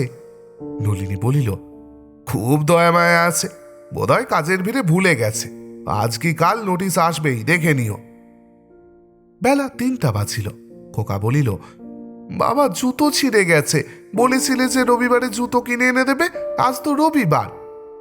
নলিনী খোকাকে বুকে লইয়া বলিল, আজ নয় বাবা, অন্য কোনো রবিবারে কিনে এনে দেব। অভিমানের সুরে খোকা বলিল, যখনই বলি তখনই বলো অন্য এক রবিবার। খুকি আসিয়া বলিল, মা, পয়সা দাও না, মুড়ি কিনে আনি, খিদে পেয়েছে। হেমাঙ্গিনী বলিল, আজ মুড়ি খেও না মা, সন্ধে হলেই ভাত খেও এখন। মেয়ে পয়সার জন্য অনেক বাহানা করিল, কিন্তু হেমাঙ্গিনী আজ কিছুতেই পয়সা বাহির করিল না। এখন প্রত্যেকটি পয়সা তাহার কাছে মোহরের মতো মহার্ঘ হইয়া উঠিয়াছে। ঝি আসিয়া বলিল, বৌমা, বেলা যে গেল, বাজার যেতে হবে না? আলু নেই তো। হেমাঙ্গিনী বলিল, থাকছি, আজ আলু আনতে হবে না, বেগুন আছে তো, তাতেই চলে যাবে। নলিনী একটা দীর্ঘ নিঃশ্বাস ফেলিয়া মনে মনে বলিল, ভগবান। এমন সময় নিচে সদর দরজা হইতে উচ্চ শব্দ আসিল। বাবু, হে নলিনী বাবু। কে ডাকে? স্ত্রী পুরুষে উভয়ে জানালায় গিয়া দাঁড়াইল। দেখিল উর্তি পড়া একজন চাপরাশি, হস্তে পিয়ন বুক, ধারে করাঘাত করিতেছে। হেমাঙ্গিনী সভয়ে জিজ্ঞাসা করিল, কে? কে আবার? বিপিনের চাপরাশি, তাদেরই উর্তি, নোটিশ এসেছে। কোন মতে সিঁড়ি নামিয়া দ্বার খুলিয়া পিয়ন বুকে সই করিয়া চিঠি লইয়া নলিনী উপরে আসিল। তাহার মুখ পাংশু বর্ণ ধারণ করিয়াছে। যে হাতে চিঠি ধরিয়া আছে সে হাত ঠকঠক করিয়া কাঁপিতেছে। চিঠি হাতে করিয়া নলিনী বিছানায় বসিল। বলিল, হিমু, তুমি যে বলেছিলে তার শরীরে দয়ামায়া আছে, দেখো কেমন দয়ামায়া। কিছুদিন সময় দিয়েছে কি আজই উঠে যেতে বলেছে দেখি। বলিয়া নলিনী ধীরে ধীরে চিঠিখানি বাহির করিল। ভাঁজ খুলিয়া, এ কি, চিঠির সঙ্গে গাঁথা একখানি চেক, নলিনীর নামে চেক, 12,355 টাকার চেক। বিপিনবাবুর দস্তখত রহিয়াছে। নলিনী প্রথমে নিজের চক্ষুকে বিশ্বাস করিতে পারিল না। তাহার মাথা যেন বনবন করিয়া ঘুরিতে লাগিল। ধীরে ধীরে চক্ষু মুদ্রিত করিয়া বলিল, হেমু, আমার আমার মাথা ঘুরছে, আমার একটু জল দাও। হেমাঙ্গিনী অত্যন্ত ভীত হইয়া ঘটি হইতে শীতল জল লইয়া অঞ্জলি অঞ্জলি করিয়া স্বামীর মাথায় দিতে লাগিল। বিছানা ভিজিয়া গেল। তারপর এখানে পাখা লইয়া ধীরে ধীরে বাতাস করিতে লাগিল। কয়েক মিনিট এইরূপে কাটিলে নলিনী ধীরে ধীরে আবার চক্ষু খুলিল। বলিল, ভেবো না, ভালো খবর, ভগবান মুখ তুলে চেয়েছেন। বলিয়া চিঠি পড়িতে লাগিল। চিঠিতে এইরূপ লেখা ছিল, ভাই নলিনী, বাল্যকাল হইতে আমরা একত্র খেলা করিয়াছি। আমাদের সেই বাল্য জীবন বড় মধুময় ও পবিত্র ছিল। হায়, যদি চিরদিনই সেই রূপ থাকিত। মনে আছে, বাল্যকালে যদি কখনো আমরা একে অপরের প্রণয়ে সন্দিহান হইতাম, তাহা হইলে কতই না কষ্ট পাইতাম। আজিও তোমার প্রতি আমার মনোভাব সেই রূপই আছে। কিন্তু আজ 6 বৎসর কাল তুমি মনে করিতেছ আমি সে পূর্ব স্নেহ একেবারে বিস্মৃত হইয়া এমন একটি হৃদয়হীন অর্থপিশাচে পরিণত হইয়াছি। আমায় এরূপ মনে করিয়া নিশ্চয় তুমি হৃদয়ে অনেক কষ্ট অনুভব করিয়াছ। আর আমিও এ কারণে অল্প মনোবেদনা সহ্য করি নাই। কিন্তু ঈশ্বরের ইচ্ছে আমাদের উভয়ের সকল কষ্ট সার্থক হইয়াছে। তুমি যখন পিতার মৃত্যুর পর কুসঙ্গে পড়িয়া টাকা ওড়াইতে লাগিলে, তখন মাঝে মাঝে আমি তোমায় সেই জন্য কত ভৎসনা করিয়াছি, কিন্তু তুমি আমার কথায় কর্ণপাত করো নাই। তুমি যখন তোমার মহাজনদের ঋণ পরিশোধ করিবার জন্য আমার কাছে টাকা চাহিতে আসো, তখন পাছে আমার কাছে বন্ধক রাখিয়া পরে আবার তুমি বাড়িগুলি অন্যত্র বন্ধক দাও, সেই জন্য আমি সেগুলির কট কবলা লিখাইয়া লইয়াছিলাম। 5 বৎসর কাল নিয়ত আমি তোমার সকল কার্যকলাপ সম্বন্ধে গোপনে সংবাদ লইয়াছি। যখন দেখিলাম তোমার চরিত্র সংশোধন হইল না, তখন আমি মনে মনে একটি উপায় স্থির করিলাম। অধঃপতনের অন্ধতম গহ্বরে পতিত হইয়াও তোমার হৃদয়ে একটি মাত্র আলোক রেখা অবশিষ্ট ছিল, তাহা স্ত্রী সন্তানের প্রতি তোমার মমতা। এইটি আমি লক্ষ্য করিয়াছিলাম। আমি ভাবিলাম স্ত্রী সন্তানের অন্ন বস্ত্রের ক্লেশ দেখিলে হয়তো তোমার সুমতি হইবে, তাই বাড়িগুলি আগে কাড়িয়া লইয়া তোমায় কন্দর্প শূন্য করিলাম। গভীর দারিদ্র্যের মধ্যে তোমাদের নিক্ষেপ করিলাম। পুলিশ কোর্টে মোকদ্দমার বিষয় সংবাদপত্রে পাঠ করিয়া আমি ভুবনেশ্বরকে তোমার উদ্ধারার্থে পাঠাই। ভুবনেশ্বর আমার একজন প্রিয় বন্ধু। আমি হেড ক্লার্ক যোগেন্দ্রবাবুকে অনুরোধ করিয়া তোমার চাকরির বন্দোবস্ত করিয়া রাখিয়াছিলাম। প্রথম প্রথম প্রতিদিন একটি করিয়া টাকা তোমাকে দেওয়া, তাহাও আমারই পরামর্শ। ছেলে পড়াইবার আছিলায় রাত্রি 9:30 পর্যন্ত তোমায় আবদ্ধ রাখা, সেও আমারই পরামর্শ। কারণ রাত্রি 9টার সময় মদের দোকান বন্ধ হইয়া যায়। গোপনে তোমার প্রতিদিনকার সংবাদই আমি রাখিতাম। যখন দেখিলাম 10 মাস কাল তুমি মদ্য স্পর্শ করিলে না, তখন অনেকটা আশা হইল। তথাপি আর একটু কঠোর পরীক্ষায় তোমায় ফেলিবার প্রয়োজনীয়তা অনুভব করিলাম। মদ্যপান করিলে তোমার চাকরি পক্ক হইবে এবং না করিলে চাকরি যাইবে। এই পরীক্ষাটি আমারই উদ্ভাবিত। যোগীন্দ্রবাবু আমার অনুরোধ পালন করিয়াছেন মাত্র। আজ দেখিতেছি একদিকে ভীষণতর দারিদ্র্য, অপরদিকে বেতন বৃদ্ধির প্রলোভন, উভয়ের সমবেত আক্রমণেও তুমি অটল। ভাই, তুমি অগ্নি পরীক্ষায় উত্তীর্ণ হইয়াছ, আর কোনো আশঙ্কা নাই। তুমি তোমার সম্পত্তির যে অংশ নিজ দোষে নষ্ট করিয়াছ তাহা তো গিয়াছে। আমি যতটুকু বাঁচাইতে পারিয়াছি আজ তাহা তোমায় প্রত্যর্পণ করিতেছি। তোমাকে যত টাকা আমি ধার দিয়াছিলাম তাহার সুদের হার শতকরা 12 টাকা হিসাবে লেখা ছিল। আমি ব্যাংক হইতে যে সুদ পাই সেই সুদ মাত্র করিয়া 5 বৎসরান্তে তোমার কাছে আমার প্রাপ্য ধার্য করি। যেদিন তোমার বাড়ি দোকানে আমি কারিয়া লই তাহার সপ্তাহ পরেই আমি সে দোকানি সুবিধা দরে বিক্রয় করিবার সুযোগ পাইয়াছিলাম। আমি নিজ হিসাবের প্রাপ্য টাকা প্রাপ্তমূল্য হইতে কাটিয়া লইয়া বাকি টাকা ব্যাংকে জমা রাখিয়াছিলাম। 1 বছরের সুদে আসলে তোমার যাহা হইয়াছে সেই পরিমাণ একখানি চেক এই পত্র মধ্যে তোমাকে পাঠাইলাম। তোমার বসত বাটির দলিলখানিও তোমাকে ফেরত পাঠাইলাম। উহার পৃষ্ঠে দাবি পরিশোধ লিখিয়া দস্তখত করিয়া দিলাম। ওইটুকু রেজিস্ট্রারি করাইয়া লইবে। একবার ভাবিয়াছিলাম আমি আসল 25,000 টাকাটা মাত্র কাটিয়া বাকি সমস্তই তোমাকে ফিরাইয়া দিব, কিন্তু তাহা হইলে তুমি আমার নিকট আর্থিকভাবে উপকৃত এই ধারণা তোমার মনে থাকিয়া যাইত, তাহাতে তোমার আত্মসম্মান খর্ব হইত। তাই এই পন্থা আমি পরিত্যাগ করিলাম। তুমি এখন যাহা পাইলে তাহা তোমার ন্যায্য প্রাপ্তির 1 পয়সাও অধিক নহে। আমার কাছে তুমি আর্থিকভাবে উপকৃত এই আত্মগ্লানির কারণ তোমার রহিল না। তুমি যদি ওই অফিসে চাকরি করিতে ইচ্ছা করো আমি যোগীন্দ্রবাবুকে বলিয়া দিব এখন। তিনি অনুরোধ করিলেই বড় সাহেব পূর্ব হুকুম প্রত্যাহার করিয়া তোমায় পদ দিবেন। যদি চাকরি করিতে ইচ্ছা না থাকে ওই 12,000 টাকা মূলধন লইয়া তুমি দালালি ব্যবসায় কিংবা অপর কোনো ব্যবসা করিতে পারো, কিন্তু পৈতৃক ব্যবসা অবলম্বন করাই ভালো। সে কার্য তুমি কিছুদিন করিয়াছিলে, একেবারে আনাড়ি নও। ভাই, আমি নিজে গিয়ে তোমায় এই চেক দিতে পারিতাম এবং এ সকল কথাও বলিতে পারিতাম, কিন্তু তাহার অপেক্ষা পত্র লেখাই সহজ মনে করিলাম। অনেক দিন তোমায় দেখি নাই, একদিন অবসর মতো আসিও। ইতি তোমার বাল্য বন্ধু শ্রী বিপিন বিহারী বন্দ্যোপাধ্যায়। পত্রপাঠ করিয়া নলিনী স্ত্রীকে শুনাইল। তারপর গাড়ি ডাকিয়া বাড়িতে তালাবন্ধ করিয়া কালীঘাটে পূজা দিতে গেল।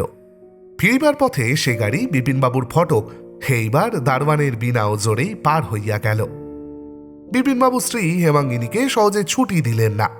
সকলে সন্ধ্যাভোজন সেইখানেই সমাধা করিয়া যখন গৃহে প্রত্যাগমন করিলেন তখন গির্জার ঘণ্টিতে ঢং ঢং করিয়া 11টা বাজিতেছে। ব্যাস, আমাদের গল্প আজকের মতো এখানেই শেষ। আচ্ছা, এবার সবাই চোখ বন্ধ করুন দেখি। সবার প্রথমে যে বন্ধুর কথা মনে পড়বে তাকেই পাঠিয়ে দিন এই গল্পটা।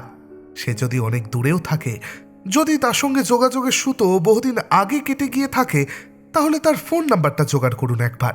অনেক অনেক গল্প করুন তার সঙ্গে, তারপর না হয় তাকে শোনালেন এই গল্পটা। আর যদি তাও সম্ভব না হয়, যদি যোগাযোগের ইচ্ছে একেবারেই আর না থাকে তার সঙ্গে, আরেকবার চোখ বন্ধ করুন। আশা করছি কারোর একজনের কথা মনে পড়বেই যে আপনার মতে এই গল্পটা শোনার যোগ্য। আর যদি না থাকে কেউ তেমন, নতুন বন্ধু বানাতে তো কোনো দোষ নেই, আর কোনো ভয়ও নেই, সত্যি বলছি। আচ্ছা, এবার আমি বিদায় নিই। আবার দেখা হবে খুব শিগগিরই। ততদিন খুব ভালো থাকবেন, ভালো রাখবেন আর বন্ধুত্বে থাকবেন। শুভরাত্রি।